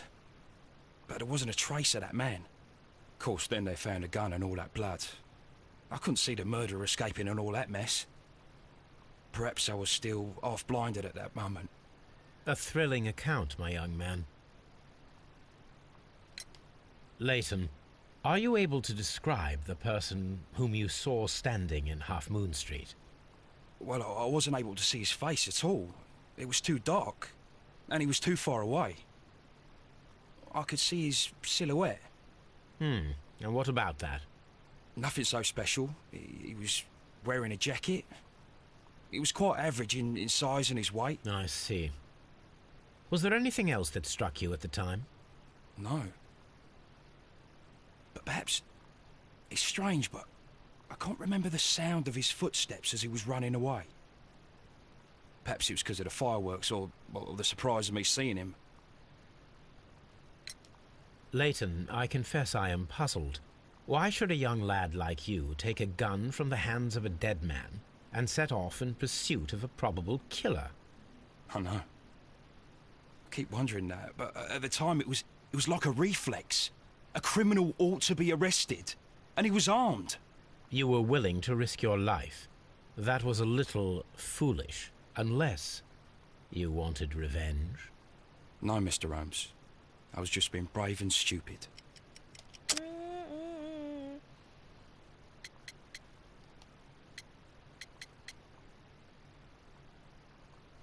Westgate の囚人、扉の鍵なんかここで言っても意味わからんしな。これじゃない。I'm sure that you were, but I believe that you may have recognized one of the victims, Brian Vercotti. You knew that gentleman well, did you not? However could you know that? You have a typical tattoo of the Westgate Brotherhood upon your hand. I observed exactly the same mark upon Mr. Vercotti. You came to know him from your sharing a past prison sentence. Am I correct, Mr. Chapman? Oh, God. You're right, Mr. Holmes. Would you tell me a little about Brian Vercotti? We were convicted for a robbery. Once in prison, both of us joined one of these fraternities. During that year, we tried to help each other out, you know? And you were quite young then, I believe. Yes, Mr. Holmes, we were. We'd only stolen a pound of meat. After we were released and when I saw what my little brother had become, I decided to work towards living an honest life. And Vicotti? He had a hard time. His sister had died in a Whitechapel dispensary while he was in prison. He had no family anymore. Our paths split. He fell back into crime. So you lost him? Yes. And for around 2 years, I heard no news of him at all. We shall see you soon, young man. レイトン・チャップマンはウィギンズの兄で、今20代、路上で育ち、向こう水の若者。以前罪を犯してベストゲート監獄で服役したことがある。現在は過去の路上生活を断ち切り、どこかで事務員として働いているようだ。なるほど。あとは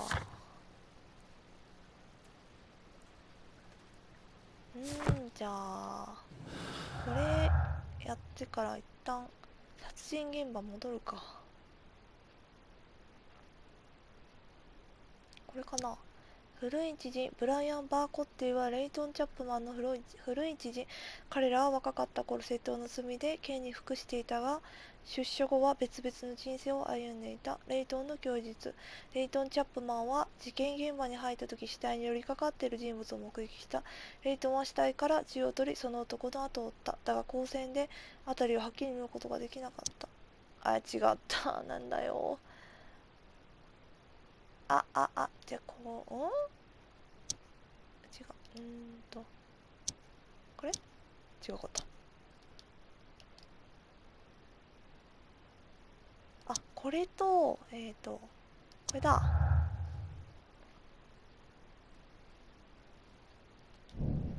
架空の人物、レイトン・チャップマンの真実にあった男は自分の潔白を証明するために彼が作り上げた架空の人物。そうなの？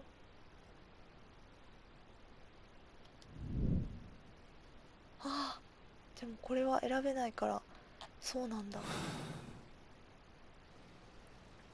じゃあチャップマンさんも怪しいな。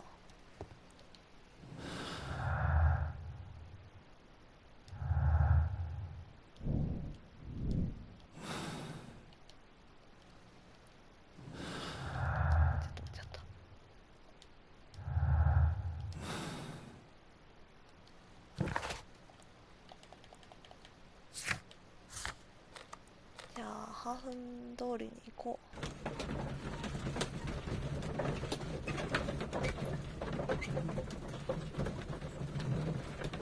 弟さんはお兄ちゃんの無実を信じてるけど、まだちょっとわかんないな。白かもしれないし黒かもしれないし、こっち多分いけない。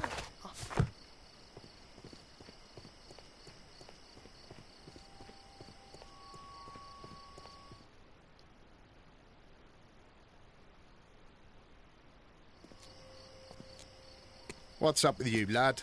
What are you waiting for? I'm waiting for my brother to be released. Your brother?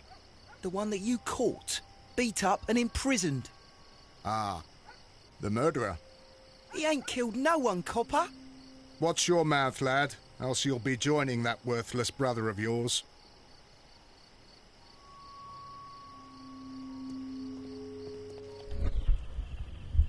おそらく被害者の一人は銃を2回発砲した。それが誰だったかの。こ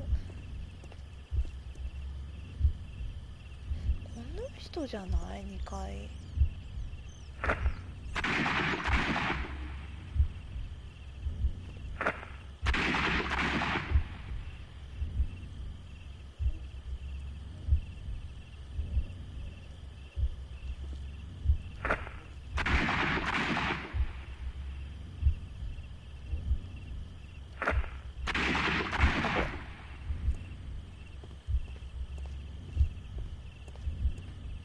I am unable to see any higher. I need to find something to lift my lamp.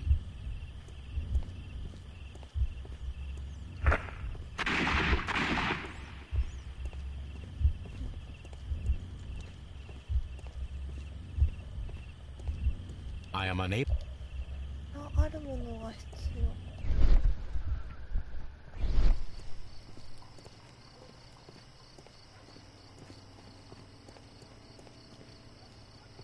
キンズ少年は喋れない。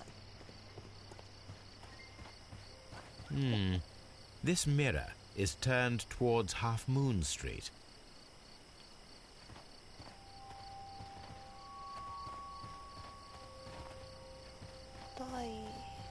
Such a young man, and already a murderer.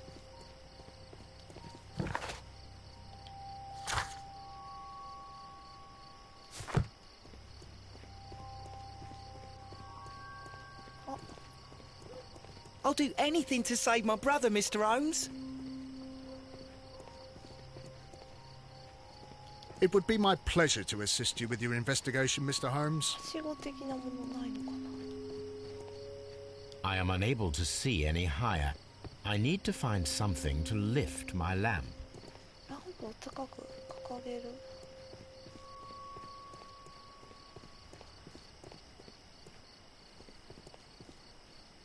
ちょっと周り探して見つからなかったら後で見つかるかもしれないので、あ、これじゃない？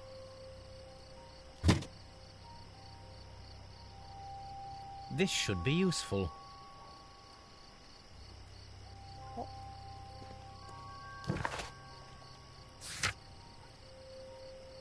れ絶対あれだよ。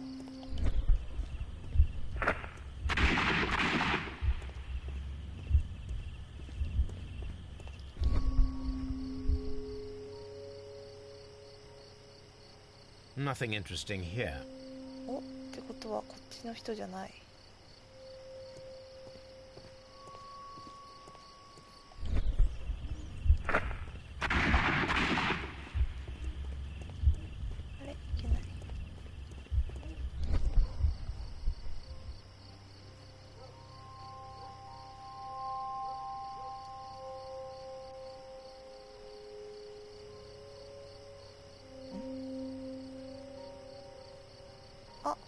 This is most definitely a bullet hole. The brick cracks are fresh. Watson, there was a third shot fired in this street. じゃあ3つ目の弾がハーフムーン通りの壁で発見した弾痕が3つ目の発砲を明らかにした。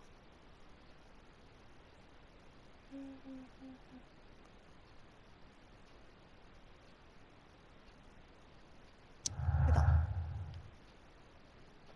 じゃあこれちょっと待って。じゃあこっちがこれだ。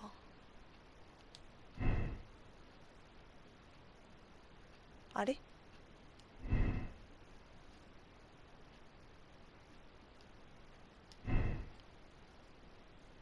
何これ？じゃあどういうこと？あれ？互いに発砲したケネス・バトラーとブライアン・バーコッティ両者が拳銃を持っていたことから相打ちだったと言える。拳銃が1丁紛失している。2人を殺害したケネス・バトラーとブライアン・バーコッティ殺害は1人の人物によって行われた。あれ？違いますよっつって。じゃあ射撃位置、銃はそれぞれハーフムーン通りの全く違う場所から発砲された。それがターナーには2つの。これじゃあこれだね。これしか選べないや。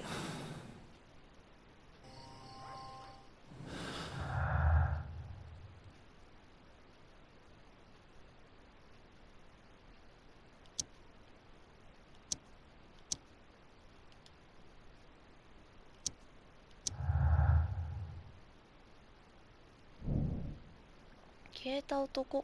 犯行現場の3つの弾丸の後、また利用されたもう1丁の拳銃が見当たらないことなどから、レイトン・チャップマンがハーフムーン通りで見た上着を着た男の話は信頼できそうだ。は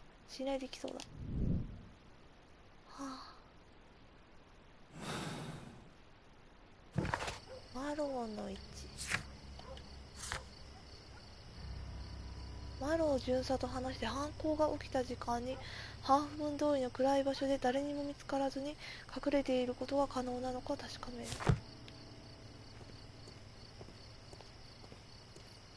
この人だ。Constable Marrow, I would value your assistance in this investigation. It would be my pleasure, Mr. Holmes. I would like to make sure that there are no places in Half Moon Street where a man could hide while you were running through it with your lamp. All right, Mr. Holmes, what should I do? Take your lamp and start walking, just as you did before, and try to find me. Understood.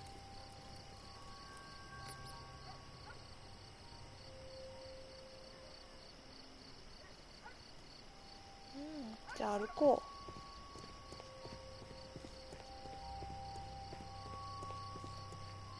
う。I can see you very well, Mr. Holmes. All right, Constable. Let's try again. I'll find another place to hide.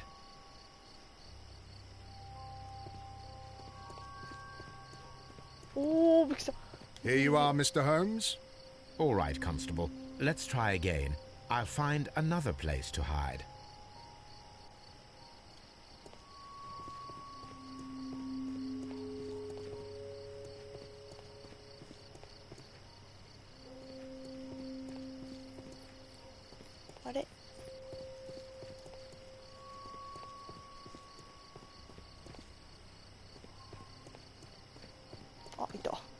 Mr. Holmes, it wasn't difficult to find you at all. It is obvious now. No one could escape Constable Marrow's lamp while hiding in the street.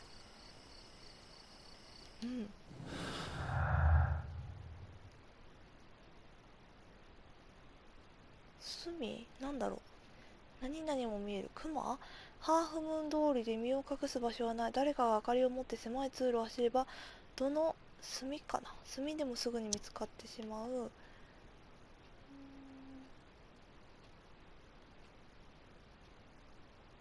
じゃあこれ違うんじゃないの？壁の上の方、事件が起きた時もう一人の男がハーフムーン通りにいたと仮定した場合、その男の逃げ道は前後ではなく上しかなかった。男が取った行動を再現してみよう。レイトンの話通り花火を模擬し壁を登ってみる。壁の上の方、信号拳銃と登山用道具を見つける。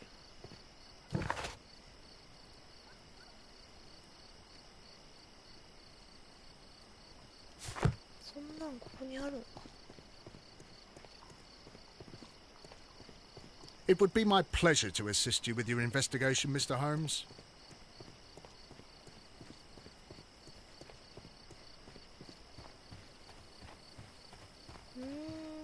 ここにちょっとあるか。わからないんでちょっともう質屋に行きます。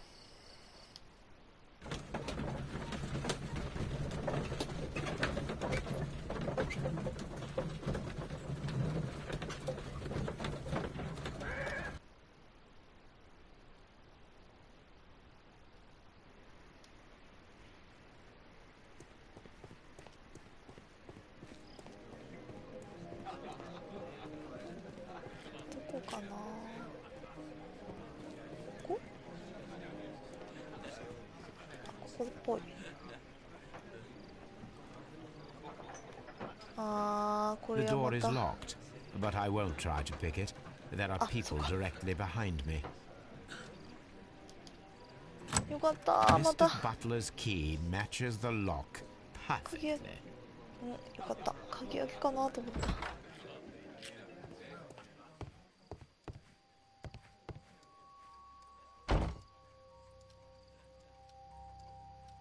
Crampons and a sharp ice axe would only be brought here by a mountaineer. These tools are exactly what I need to climb the wall.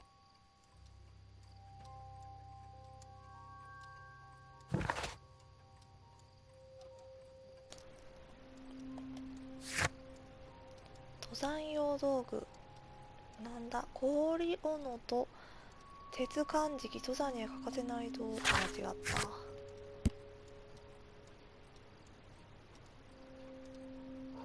ウェストゲートの囚人レイトンは被害者の一人ブライアン・バーゴッティと面識があった。両者の手にウェストゲート監獄の入れ墨がある。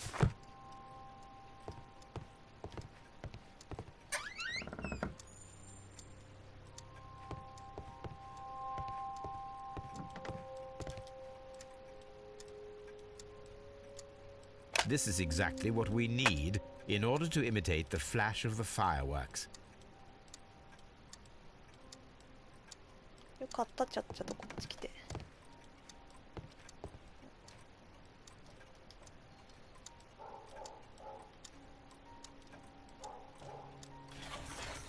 あ、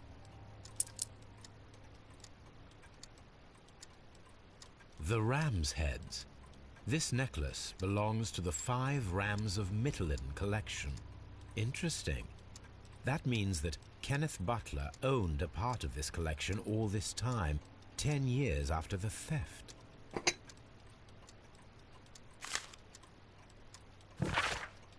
ブライアン・バーコッティの手紙。やあケネス、いつか俺に古代ギリシャンのもので羊の頭がついた金の宝石3点について話してくれたよな。まだ持ってるんだろう。いい知らせがあるぜ。その宝石をどうしても欲しいっていう金持ちの男を見つけたんだ。いつでも大金を払えるんだとよ。あんたとこの男との面会を手配してもいい。だが俺にも取引の分け前を払ってほしい。日曜日の夜、花火が始まる前にグレート、アリーとハーフムーン通りが交差する場所で待っている。ブライアン・ブーコッティ。信号拳銃と照明弾、正常に作動する。骨董の首飾り。ケネス・バトラーの質屋で2頭の羊の頭が装飾された金の骨董の首飾りが見つかった。登山用これ読んだね。It looks as though Mr. Butler kept a careful record of his operations.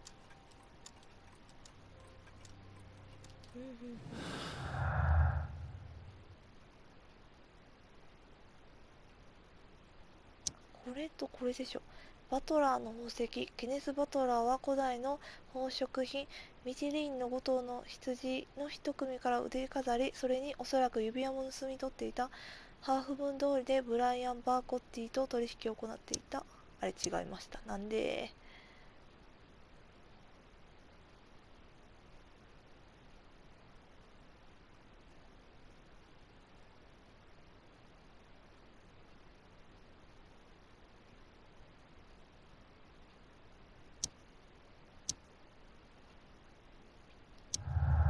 これだった。強盗が動機。行方不明のヘレニズムの宝を盗み取ることがハーフ分通りで起きた犯罪の動機かもしれない。ターナー氏が事件直後に死体から腕飾りを盗んだが指輪は見つからなかった。お、強盗。あ、もうこんなとこに行っちゃった。まだまだまだ。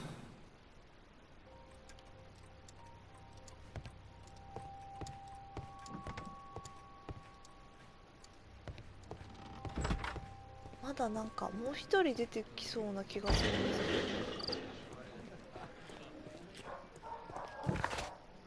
あ、なるほど。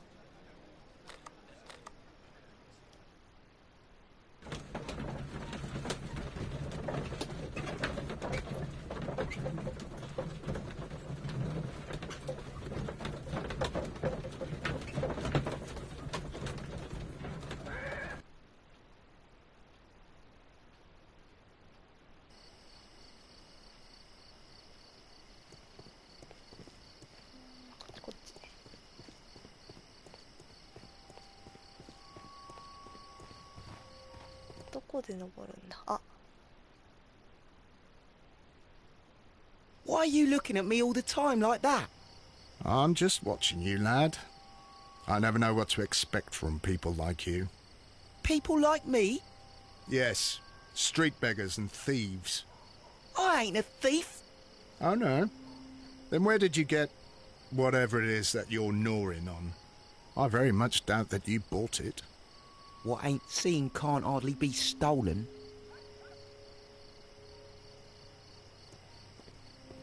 どこで登ったらいいんだ。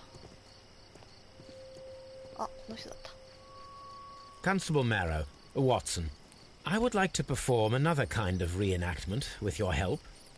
I'm listening, Mr. Holmes. I want to check if Leighton's testimony can be trusted. If someone could vanish into thin air at a specific moment. But Holmes, I don't see how. I am going to be the mysterious gentleman whom Leighton followed. I will stand exactly where he saw him before he was blinded by the flash. Watson, you will be Leighton. When I fire the signal flare, you should start to chase me. I understand, Holmes. You, Constable Marrow, just play your part and do exactly as you did. Just, please, wait 5 seconds after the signal flare. I doubt that Polly Powell would have screamed any earlier. As you say, Mr. Holmes. Let us begin, then. Catch me if you can.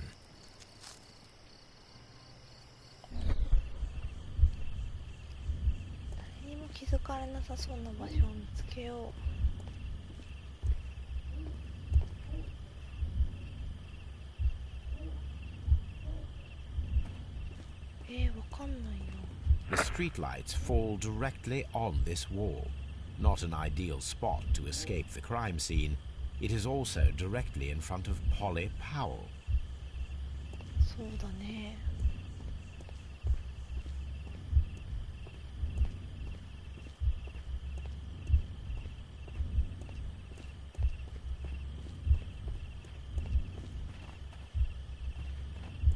The moon illuminates this wall. Anyone trying to climb it would be easily spotted by Constable Marrow. This wall is cast in shadow. It would be difficult to see anyone scaling it.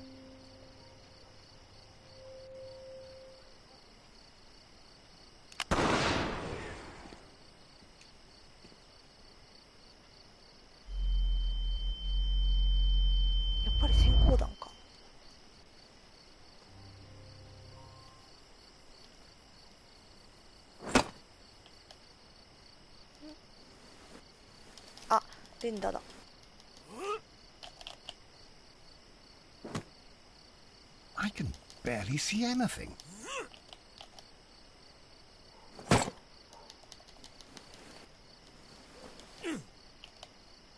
Holmes? Are you there?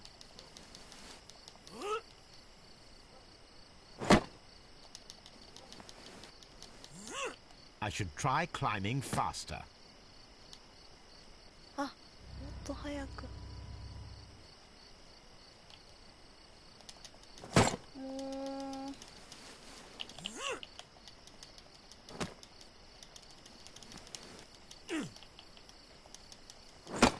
I can barely see anything.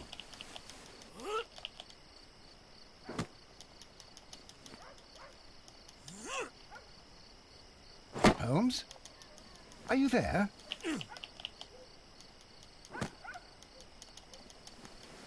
Where is he? My God, a man can't just disappear like that. Holmes? Holmes? Where are you? I cannot see you, Mr. Holmes. Dr. Watson, it seems that Mr. Holmes has disappeared. Don't worry, gentlemen. I am up here, above your heads. How on earth did you get up there, Holmes? I am using crampons and a climbing axe, although the person we are looking for did not leave any traces of such tools. Constable, is there any way to get to the top of this building? Yes, Mr. Holmes, I can show you. The door to the building can be found from Whitechapel Street. Gentlemen, I am on my way down. ここだ。屋根裏を調べる。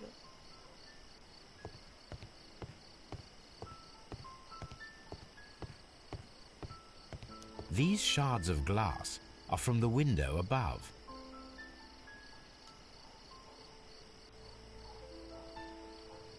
これ服かな。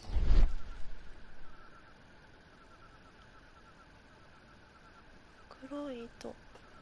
A cluster of thick black threads. They're unusually strong. I should examine them under the microscope. It's empty. Someone broke through the window to get inside the attic, but in his haste he ripped his jacket. We can conclude that the person whom Leighton saw climbed up the wall, broke into the attic window, and escaped through the hatch.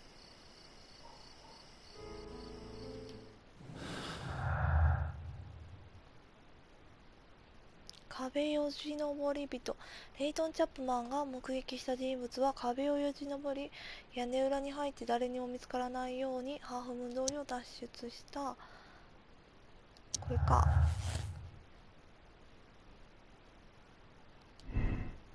レイトンの無実、ハーフムーン通りの銃撃事件に参加したと思われる上着を着た謎の男に関したレイトン・チャップマンの供述は正しかったことが証明された。説得力がある証拠。目撃者の証言と所持していた凶器が一人の可能な犯人。あ、これはレイトンさん無実。じゃあこれ、もうこれがわかんない架空の人物っていうのは。とりあえずこのままで。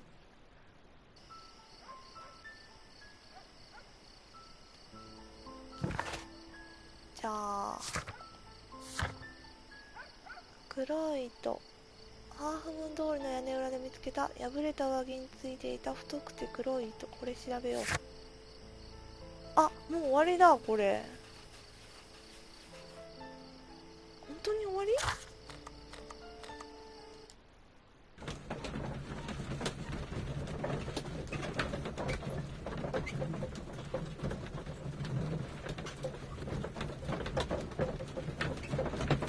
指輪がまだ見つかってないしな。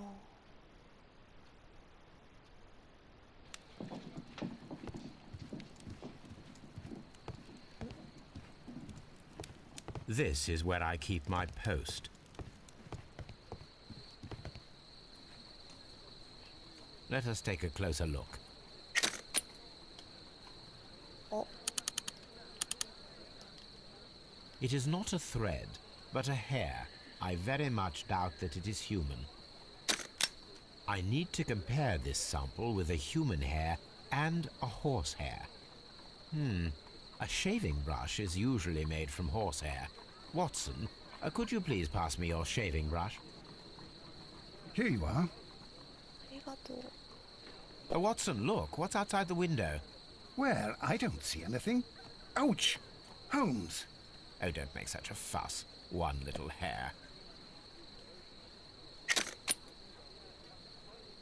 Human hair is significantly thinner than the black sample.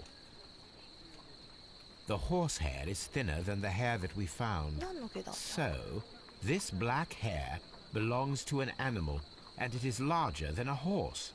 A hair from a large and exotic animal.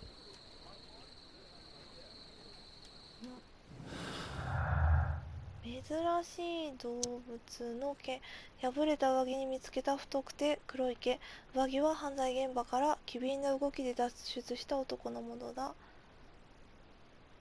これかな。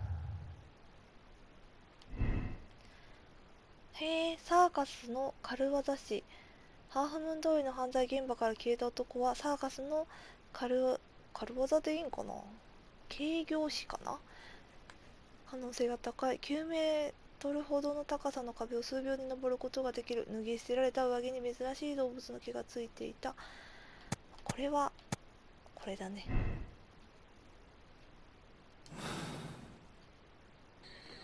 あ、まだだ。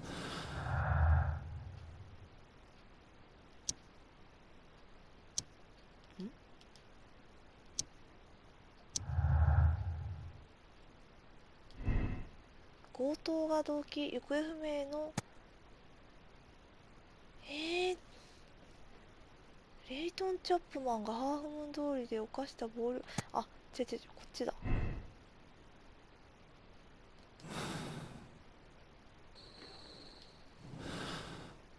まだある。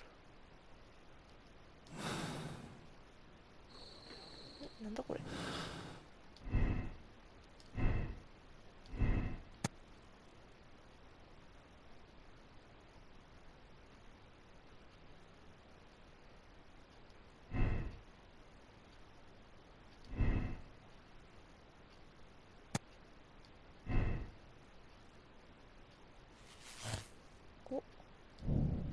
姿を消したレイトン・チャップマンが目撃した男は壁をよじ登って犯行現場から逃げた。腕のいい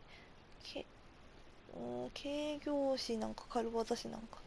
犯罪者は死体から銃を持ち去った。あ、ウィキンズ少年に頼まないと。こっちだ。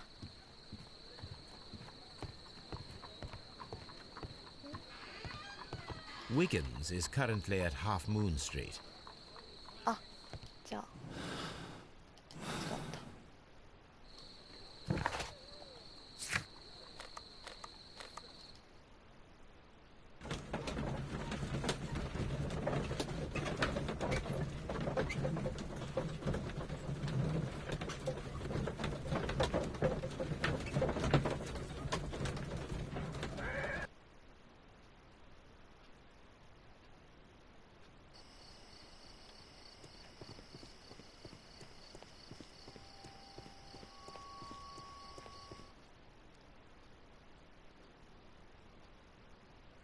Wiggins, my lad, what are you doing here? You'd best be leaving and be quick about it.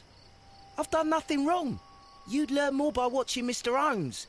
He knows exactly what he's doing. Not like you. Oi, watch your tongue. そんないびらないであげてほしい。Mr. Holmes? We have good news for you, Wiggins. The investigation has proven very interesting so far. We found facts and details that confirm your brother's innocence. I knew it, Mr. Holmes. But for now, Wiggins, we need your help. Anything you like, Gov. I need you to locate a circus that has stopped over in London. It needs to have disposed of at least one exotic animal, a very large one. You can count on me, Mr. Holmes.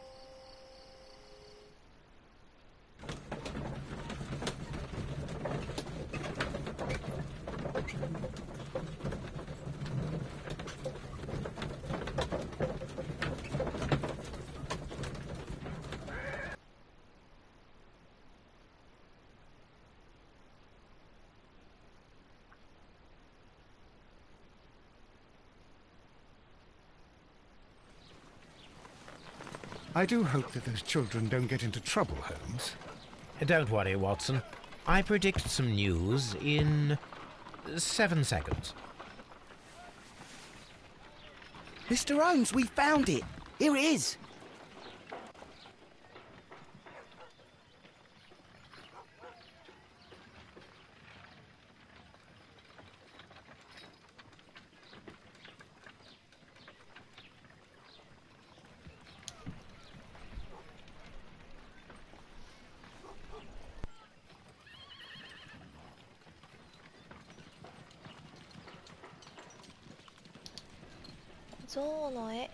And this is a young Indian elephant, the highlight of the show.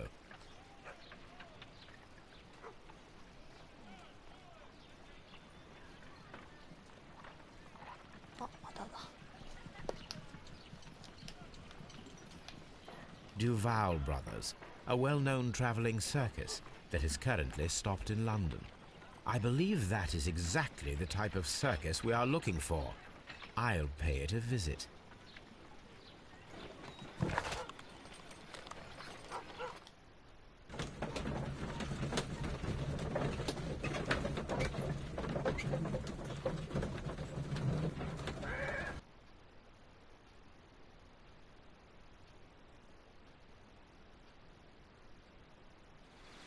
Hey, you! Stop right there. Good morning, sir. Pardon me, but why am I not allowed to walk around here? Because it's private. Well, I only wanted to meet the artistes. Hmm? You're wanting to apply for... Nah. You don't look like the type of artistic lockpicker that we're looking for. You might be surprised. What? Nah. I don't think so. Clear off. You're a bit slow to catch on, eh? Get lost. サーカス内に入るために変装する。変装？ You're a bit slow to catch on. あ、じゃあ服がダメってことだ。あ、間違った。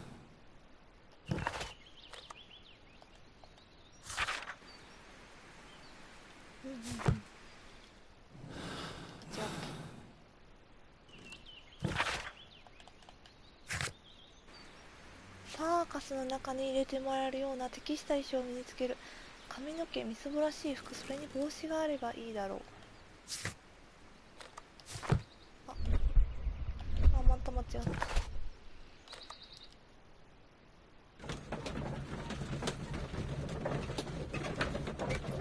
た。最後の最後に錠前破りしないと。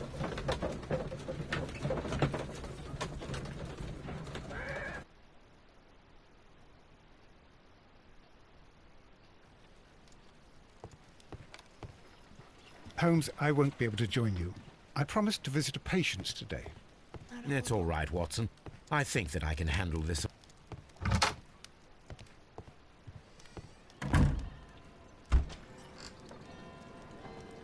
みすぼらしい。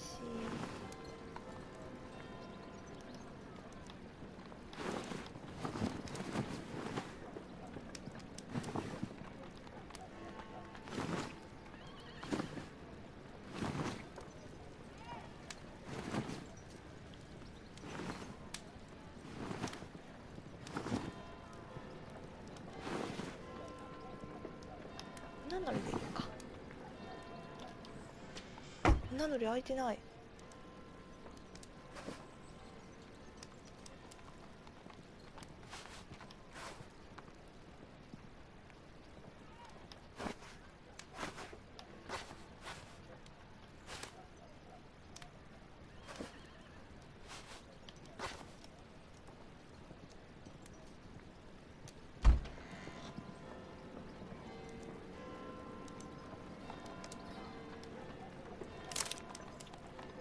あ、やっぱり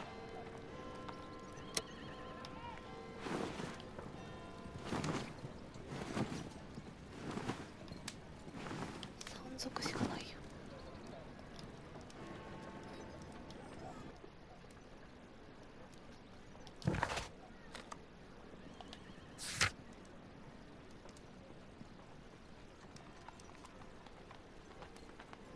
髪の毛みすぼらしい服、それに帽子。間違った。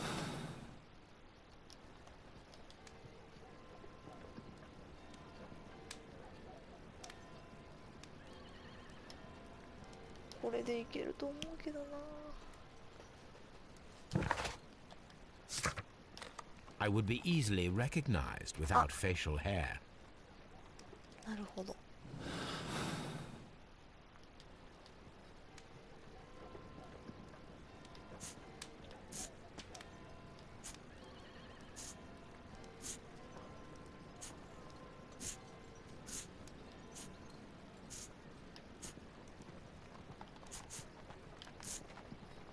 もじゃもじゃにしといた。I'd better wear a shabby hat. ヨレヨレの帽子、これダメなんだ。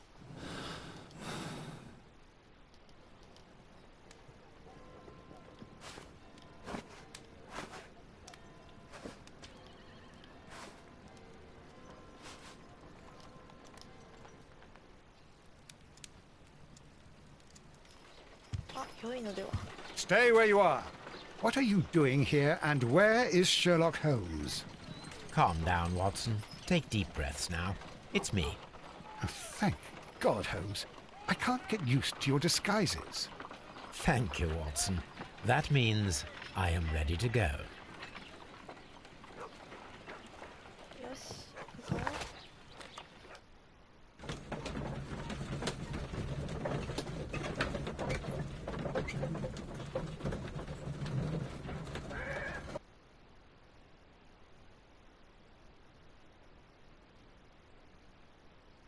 Who are you?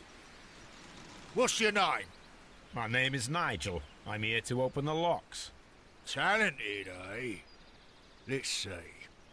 Go inside the marquee and show yourself to Charles Foley. And I'd highly advise you not to trick him. Got that? I've got it. Charles Foley is inside the marquee. すごい、声も頑張って書いてる。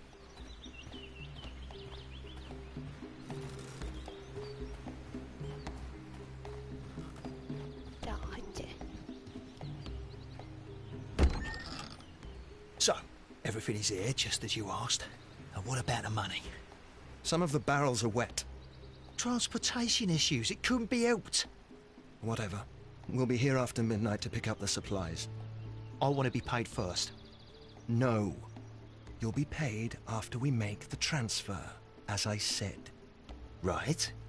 I hope that no one saw you. The police are on the lookout. Of course not. I'm a professional. Glad to hear it. Be ready for tonight then. 大丈夫かな、殺されちゃわない？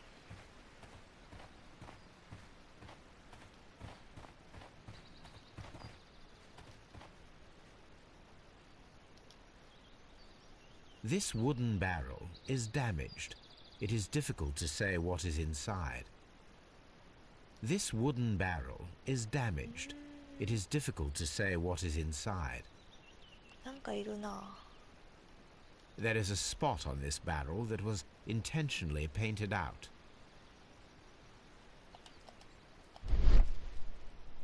The crest of the Honourable Artillery Company.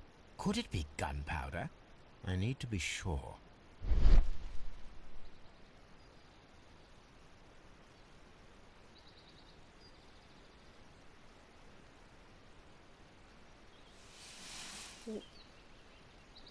Judging by the fractions and the scent, I can confirm that it is, in fact, gunpowder.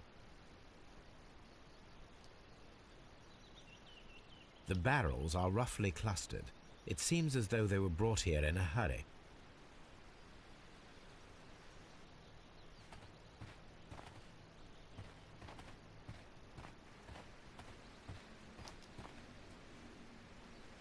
This printing press is old, but still quite capable of printing hundreds of pages per day.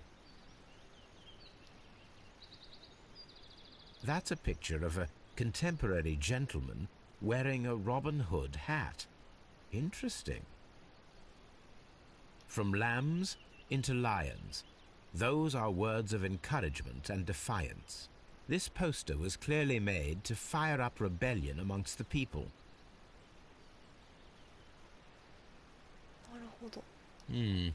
There are enough posters to paste across half of London's walls.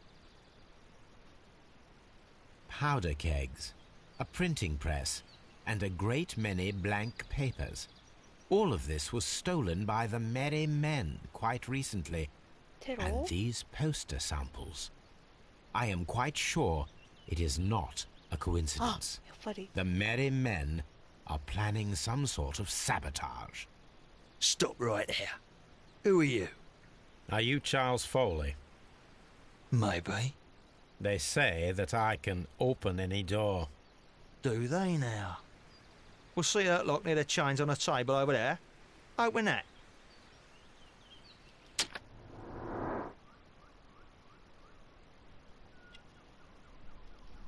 あれ、これじゃないんだ。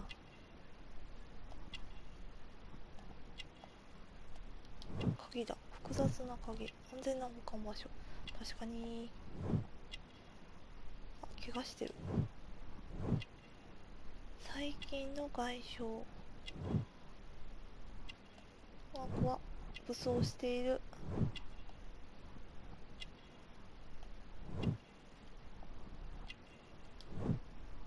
あ、これあれだ。盗難したされたやつ。違うな。あ。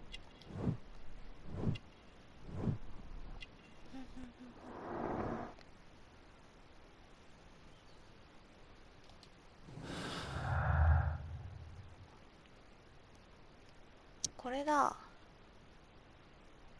骨董の指輪。チャールズ・フォーリーは指に羊の頭が装飾された高価な骨董の指輪をしている。ミチリーニの5頭の羊一組のうちの最後の紛失品だ。あれ違った。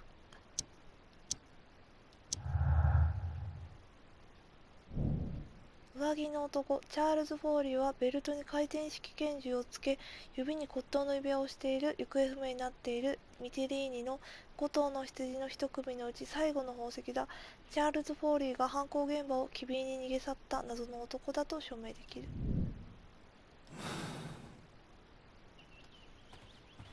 し鍵上げ頑張るぞ。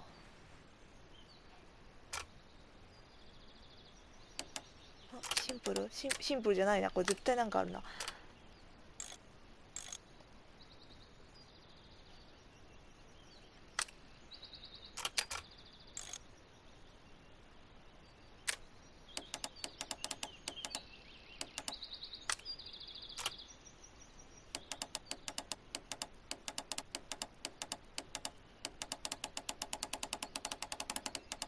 これはじゃあ1個だけ。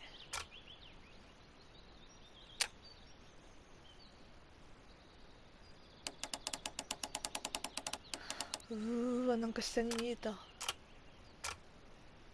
れはこれか。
ぽいんじゃない？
もう揃った。この人が犯人でしょ。チャールズ・フォーリー。チャールズ・フォーリーはジュバルブロスサーカスの一員である。団長でもある。団長なんだ。常に練習をして技を磨いている腕のいい軽業師なんかわかんないな。フォーリーは眠たくなってきた。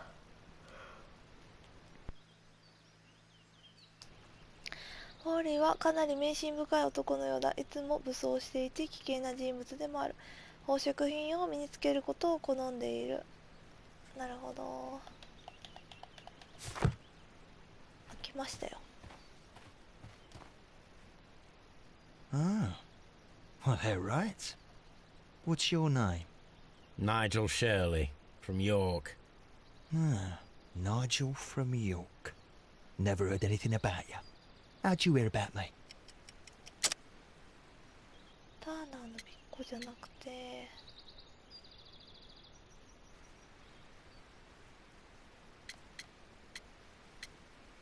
逮捕された泥棒。扉の鍵。これ骨董の腕飾りって言っていいのかな。でもこれダメだった。Ah, Nigel from York. Never heard anything about you. How'd you hear about me?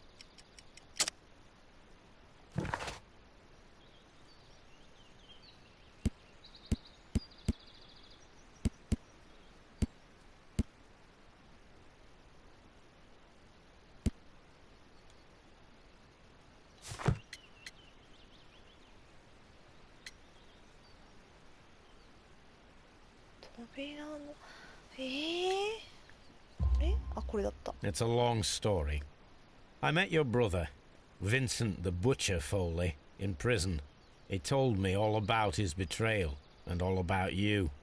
Before I was released, he told me that you might find a job for me one day and pay me some money for my craft. Well, he died 7 days ago in prison.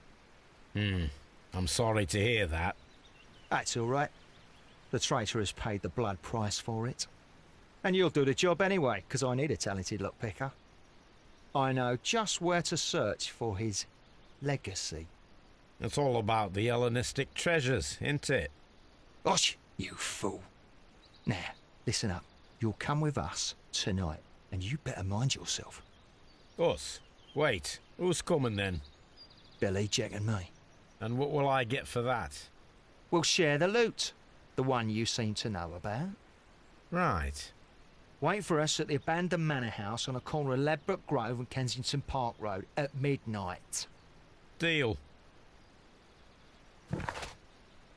ノッティングヒル邸宅で秘密の金庫を見つけて調べる。よし、行こう。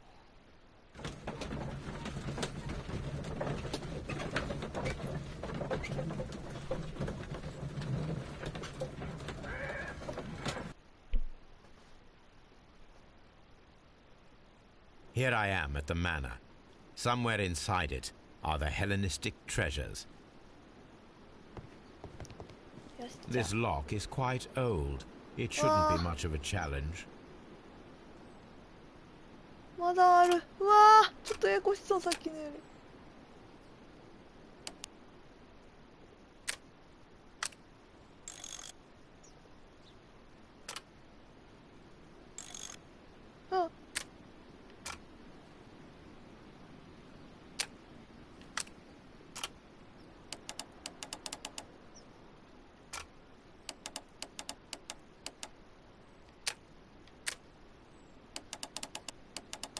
これはこうなんじゃないんですか。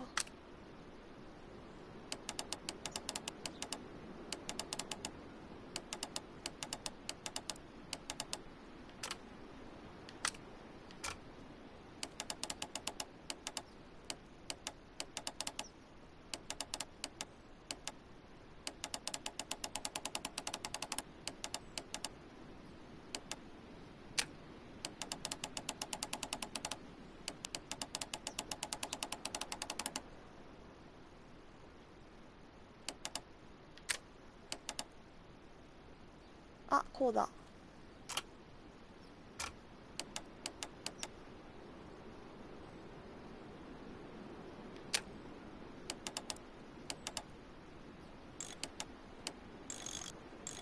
そうだ。やったー。 I need to find where the safe is hidden and 上が lockpick っ it. てる。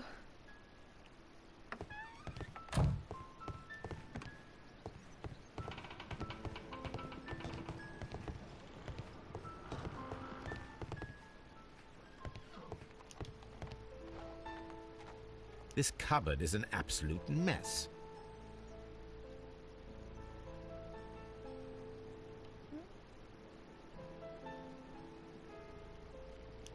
Several books have fallen from the shelves. It seems as though this cupboard can be moved. I'll give it a try. お。うわあ、またこれ鍵開けんのかな。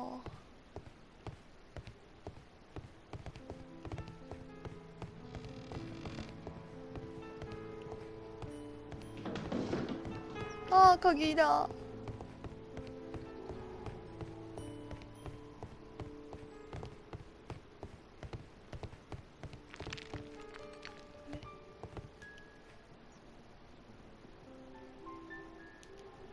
So, that's the lock I must open tonight. Let me see. ああ、もう。怒涛の鍵開けラッシュ。ラスボスだ。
やったー。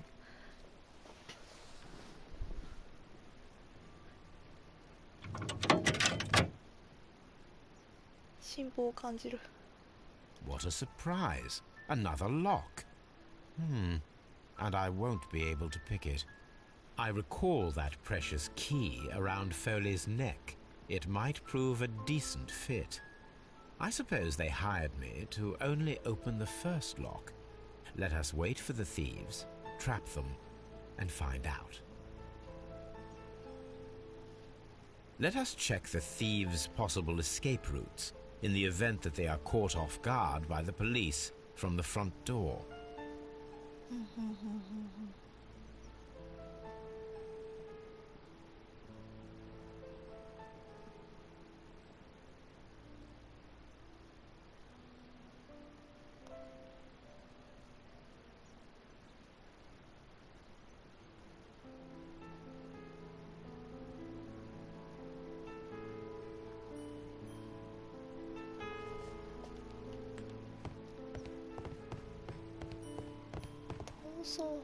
入ってきて、ここじゃない？ This door is a perfect means of escape in an emergency.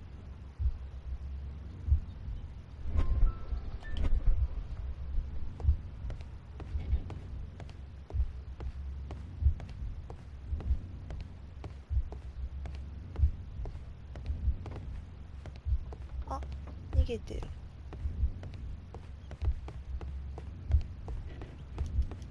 開かないんですけど。開かない。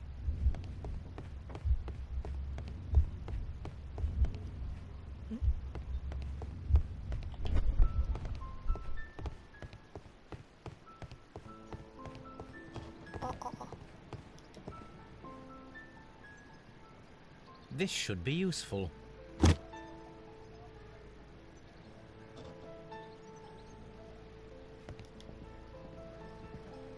A solid rope.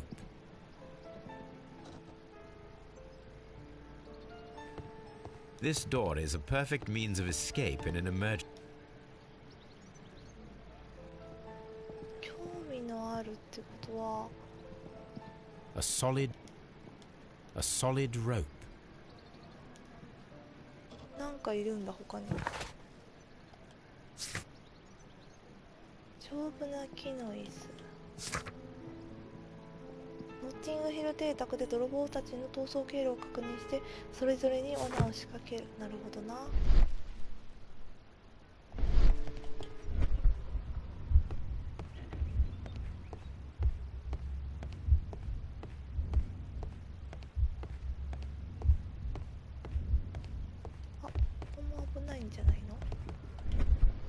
The ground floor window is a perfect way to escape the police.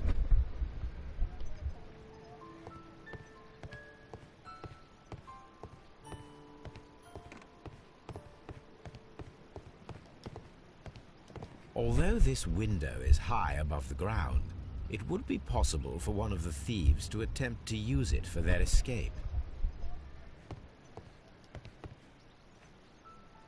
This should be useful.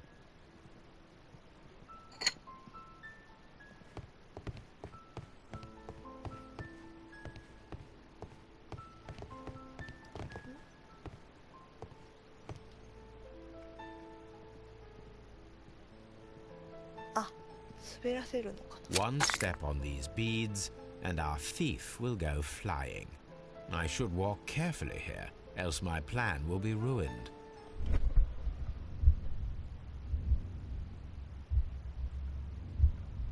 Any thief who finds his way upstairs will roll down very quickly.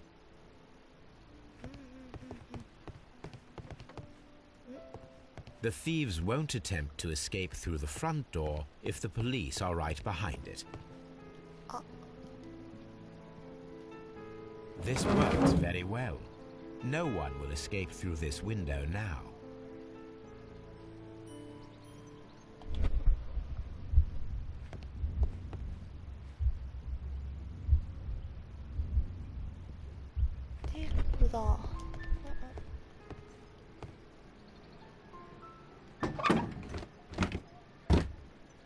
There is no ladder. If anyone falls here, he will need assistance to get out. こんな深いんだ。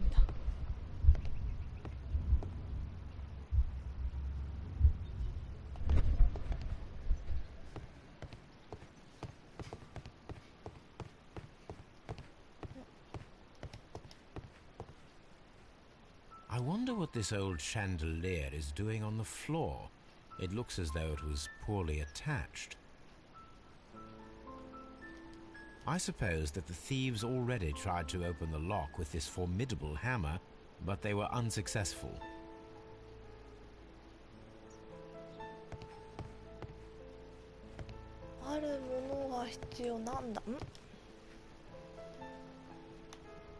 This should be useful.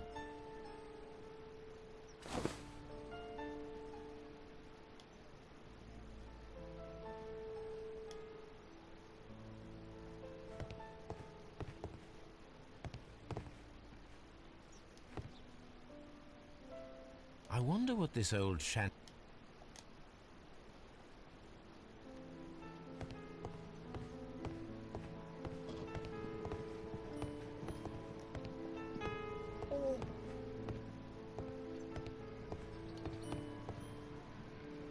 A solid rope.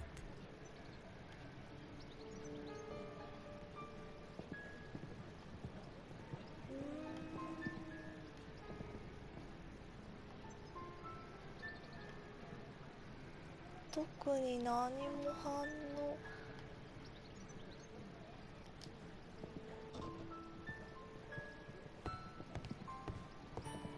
なんだろう、なんだ。 This door is a perfect means of escape in an emergency.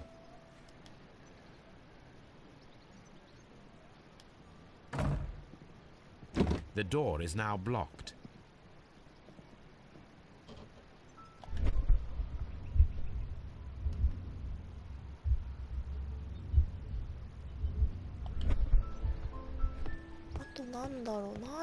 This door is a perfect means of escape in an This should be useful.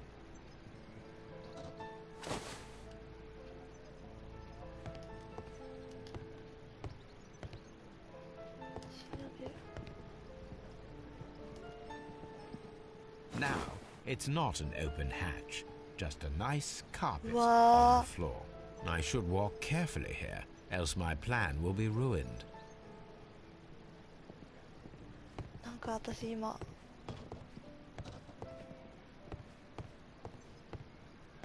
名前忘れましたけど、すごい昔の映画を思い出しました。可愛い男の子がクリスマスに泥棒退治するやつ。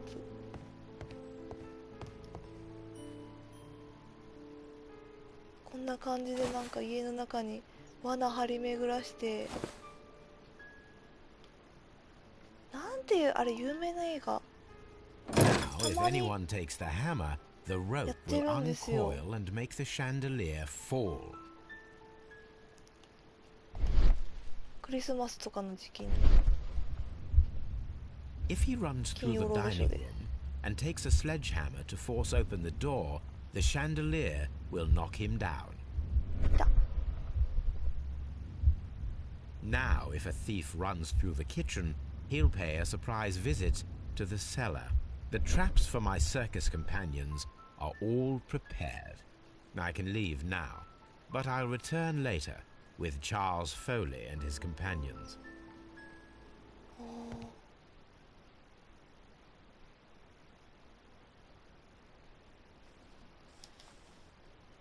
賢い。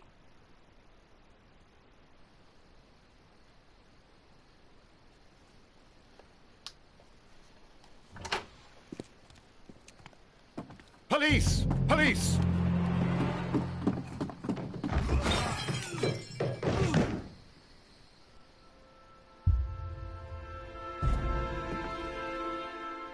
Stop where you are! Where are they? Trapped, Watson, with your assistance. How so? You sounded just like a real Bobby, my dear fellow. You startled them into the traps. I did? I assure you, Watson, it was quite an entertaining show. They will not escape the house now. You scum! And this is the pistol used for the murder in Half Moon Street. How do you know about that? Have you closed the case yet, Sherlock? Mycroft, what are you doing here? Did you follow me? Sherlock, it may seem that I used you, but you should be pleased to know that you have served our queen well, in this instance. So now, let us catch the big fish. But this man is not one of the merry men? No. Then why exactly are we here, Sherlock? This gentleman, Charles Foley, has been involved in a double murder, and the hunter of a set of valuable antiques, the Hellenistic treasures, which disappeared in a theft many years ago. You're no better than the coppers!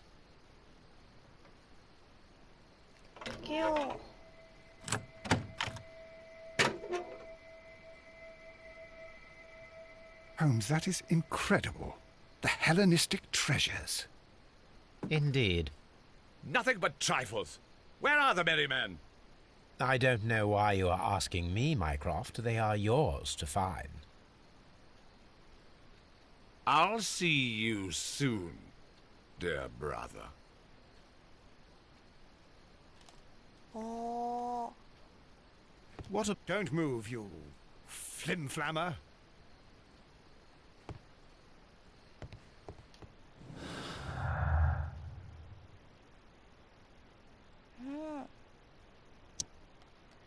大切な金庫、もはや回収は不可能だと言われていたかの有名な作品ヘレニズムの宝は廃墟となっているノッティングヒル邸宅で発見された。隠された芸術品、1885年から行方不明になり回収不可能だと信じられていたヘレニズムの宝の骨董品は廃墟となったノッティングヒルもう言えないヒル邸宅の金庫の中から見つかった。ウォーリーの復讐。チャールズ・フォーリーはヘレニズムの宝強盗を組織し、ハーフムーン通りで2人を殺害したレイトン・チャップマンは事件の目撃者だった。フォーリーを本命するチャールズ・フォーリーは銃窃盗を組織した罪で刑務所に収容されるだろう。だが直接殺人には関与していないので刑は軽減されるだろう。フォーリーに有罪の判決を下す。チャールズ・フォーリーは邪悪な復讐計画を組織してそれを実行した。それに加えて古代の価値ある宝も盗み出した。彼の罪は死刑に値する。これでも直接殺人関係しないよね。殺された2人のうち1人が騙そうとして騙された方っていうか罠にかかってしまった方と、正当防衛だけど撃たれたから撃ち返してでも当たっちゃって両方銃窃盗は組織してるけどね。なんで刑軽減しましょう。Charles Foley, you were a witness to a double murder. You were standing next to Vercotti when Butler fired at your accomplice. The jeweler missed him, but they proceeded to kill each other with simultaneous shots. Even if your intention was to retrieve the stolen treasure, you did not intend to kill. I shall inform Inspector Lestrade of that fact, so your sentence should be the lighter. You are a fine gentleman, with your fake pity. I do what I think is right. It is never due to pity. Farewell, Foley. I shall leave now, Watson. Gentlemen, please take our friends here into custody. Where are you going? I have unfinished business. I'll see you at Baker Street. あれまだ続くの？あれ？もう終わりなはずなんだけどな。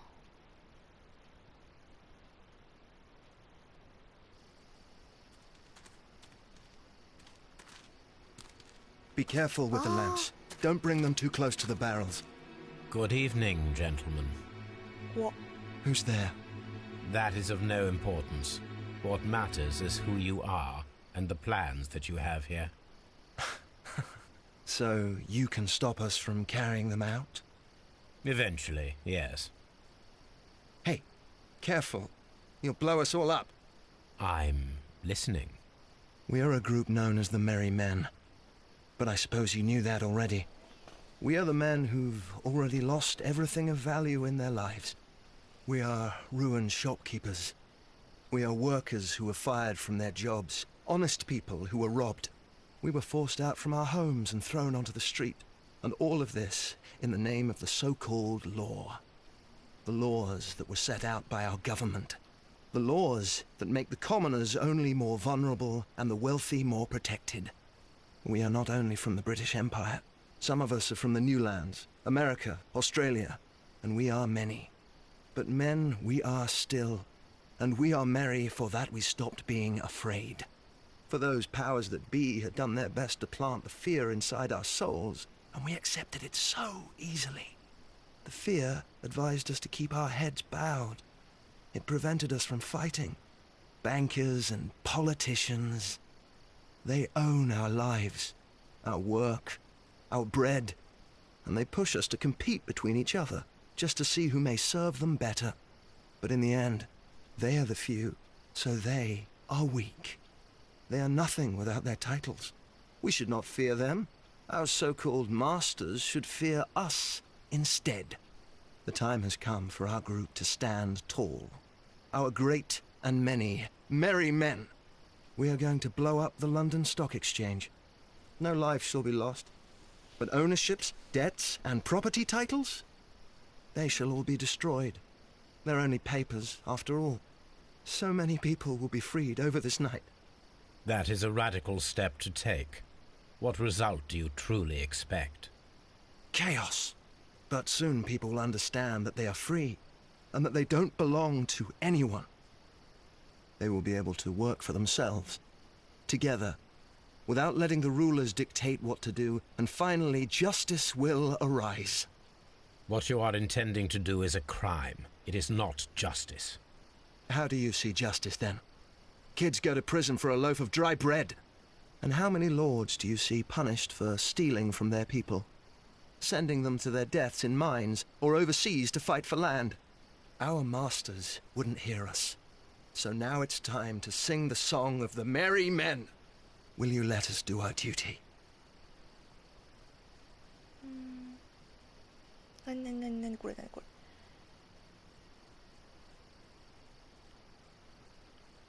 もうこれしかない。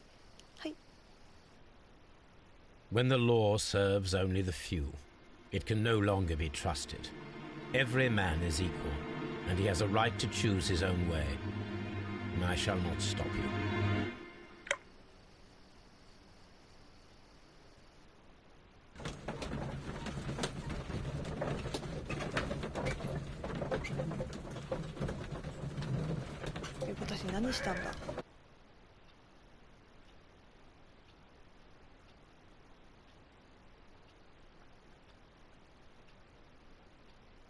So, you're interested in Russian literature now?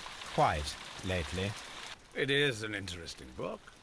I remember a few lines. Really? I tried reading it myself, but I had a hard time understanding it. Yes, Doctor.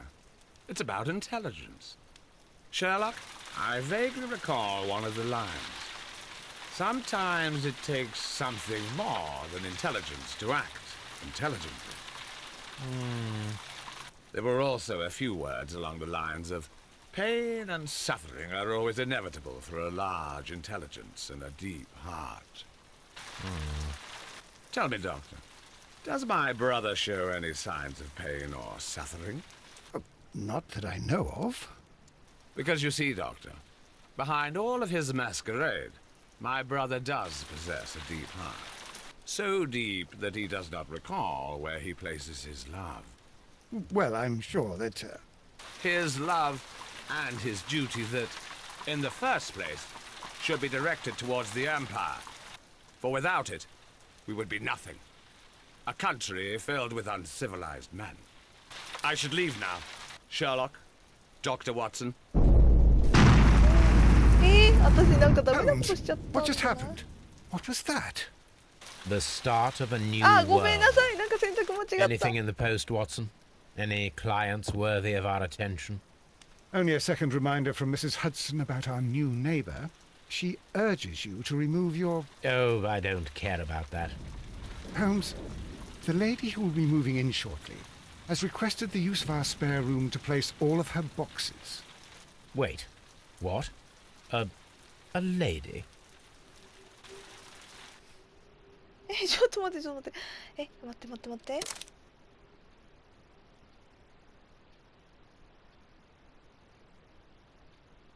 何も考えずにポンって水の中に入れたんですけど、他に何かあったんかな。危ない。ちゃんと見ないと。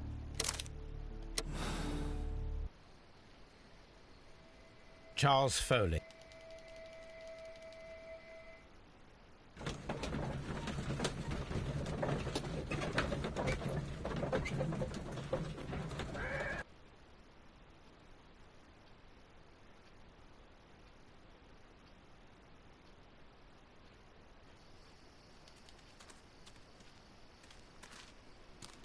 Be careful.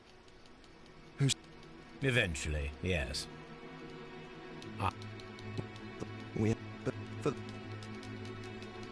There...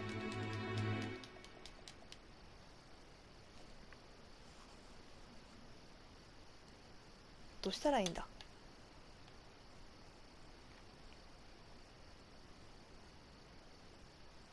爆発しない。あ、ここにあったんだ。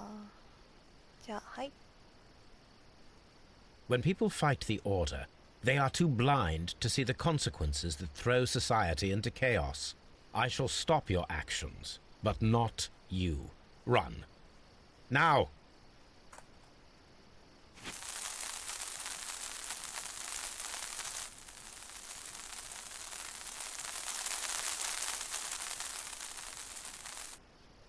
ドカーン。もっと後ろ。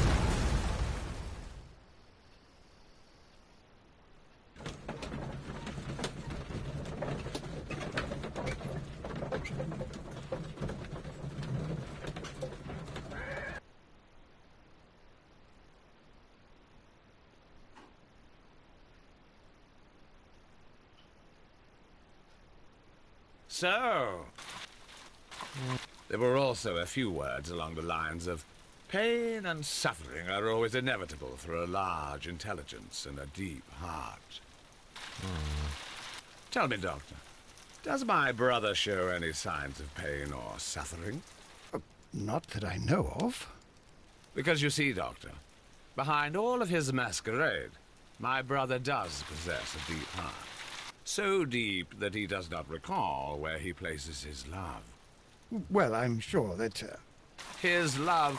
And the Empire needs order and discipline. It has no room for chaos.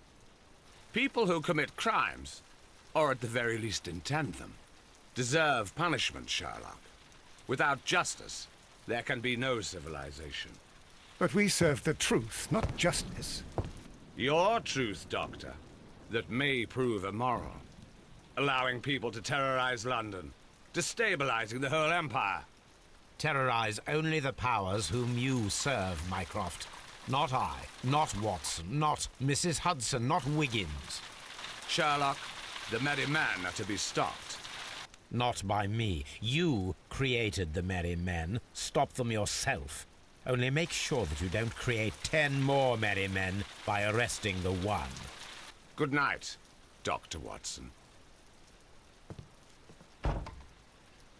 Anything in the post, Watson? Any clients worthy of our attention? Only a second reminder from Mrs. Hudson about our new neighbour. She urges you to remove your... Oh, I don't care about that. Holmes, the lady who will be moving in shortly has requested the use of our spare room to place all of her boxes. Wait. What? A lady?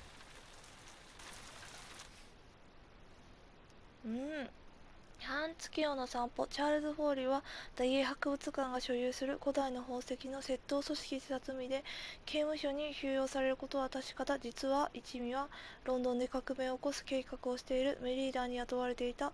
チャールズ・フォーリーはハーフムーン通りで起きた殺人に直接関与していない。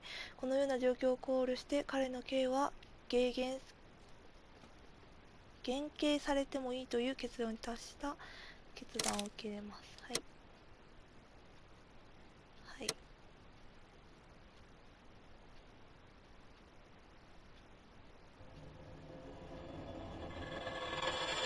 お？あ、終わりましたね、これは。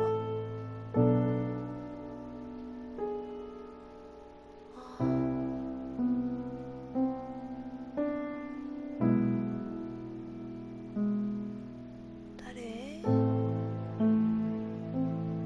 あ、この人あれだ、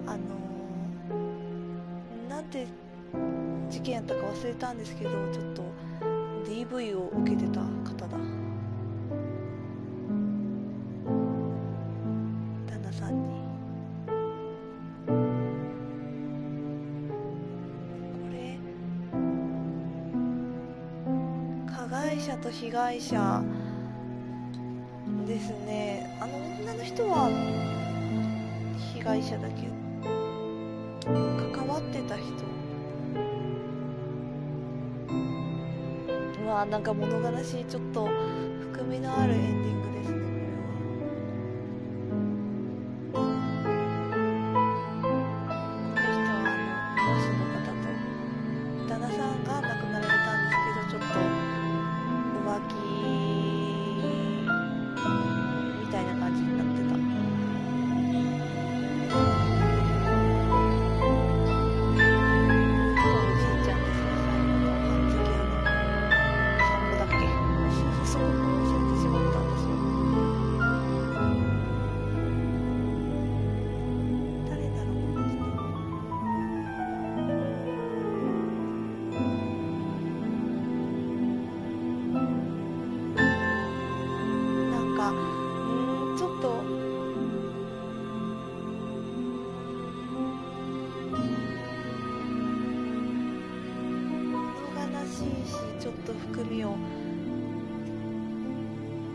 だろうな、私は推理犯罪とかも扱ってるゲームだからかなとか思ったんですけど、今のエンディング見て、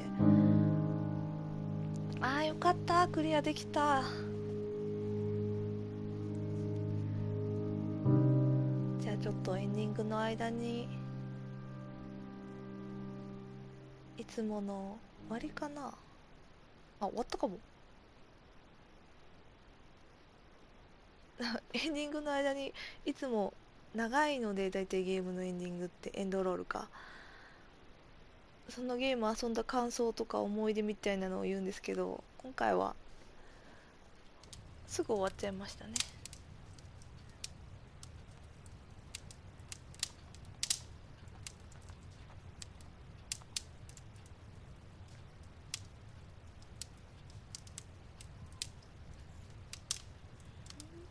あ、もうこれは終わったからなんもないですね。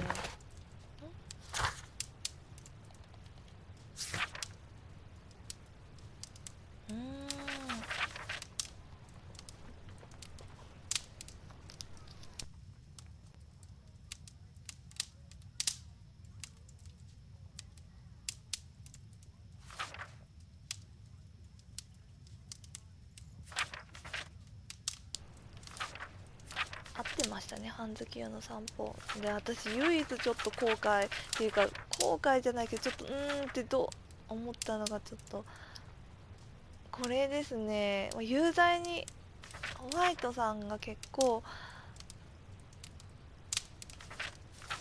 冷たい人なのかなってストーリー見てて思ったんですけど、でも最後のヘイミッシュさんが自殺しちゃったのは、あれホワイトさんが唯一そこだけ引っかかってるんですよね。ホワイトさんがその自殺するように追い詰めたんじゃなくて、もうヘイミッシュさんがバレたし、ホームズさんに殺人犯したっていうのと、あと罪の意識でこう自殺しただけであって、ホワイトさんがそそのかしたんではないんじゃないのかなと思って、有罪の時になんか書かれてたんですよね、ホワイトさんがやったみたいな。そこだけちょっと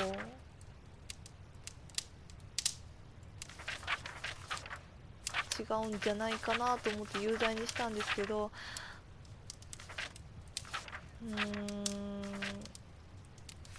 情状酌量の余地がもしかしたらあったのかもなと思って、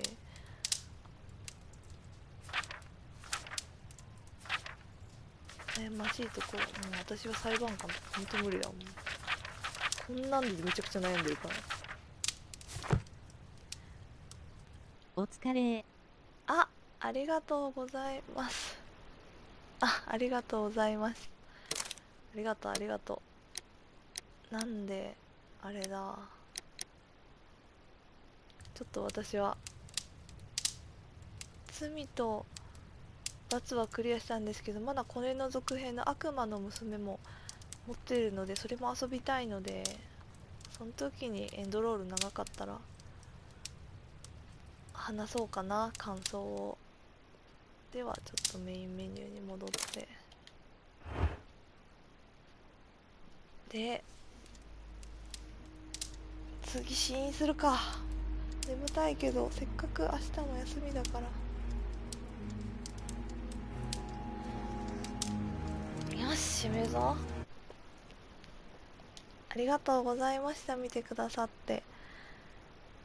よし、では今から罪と罰をします。ありがとうございました。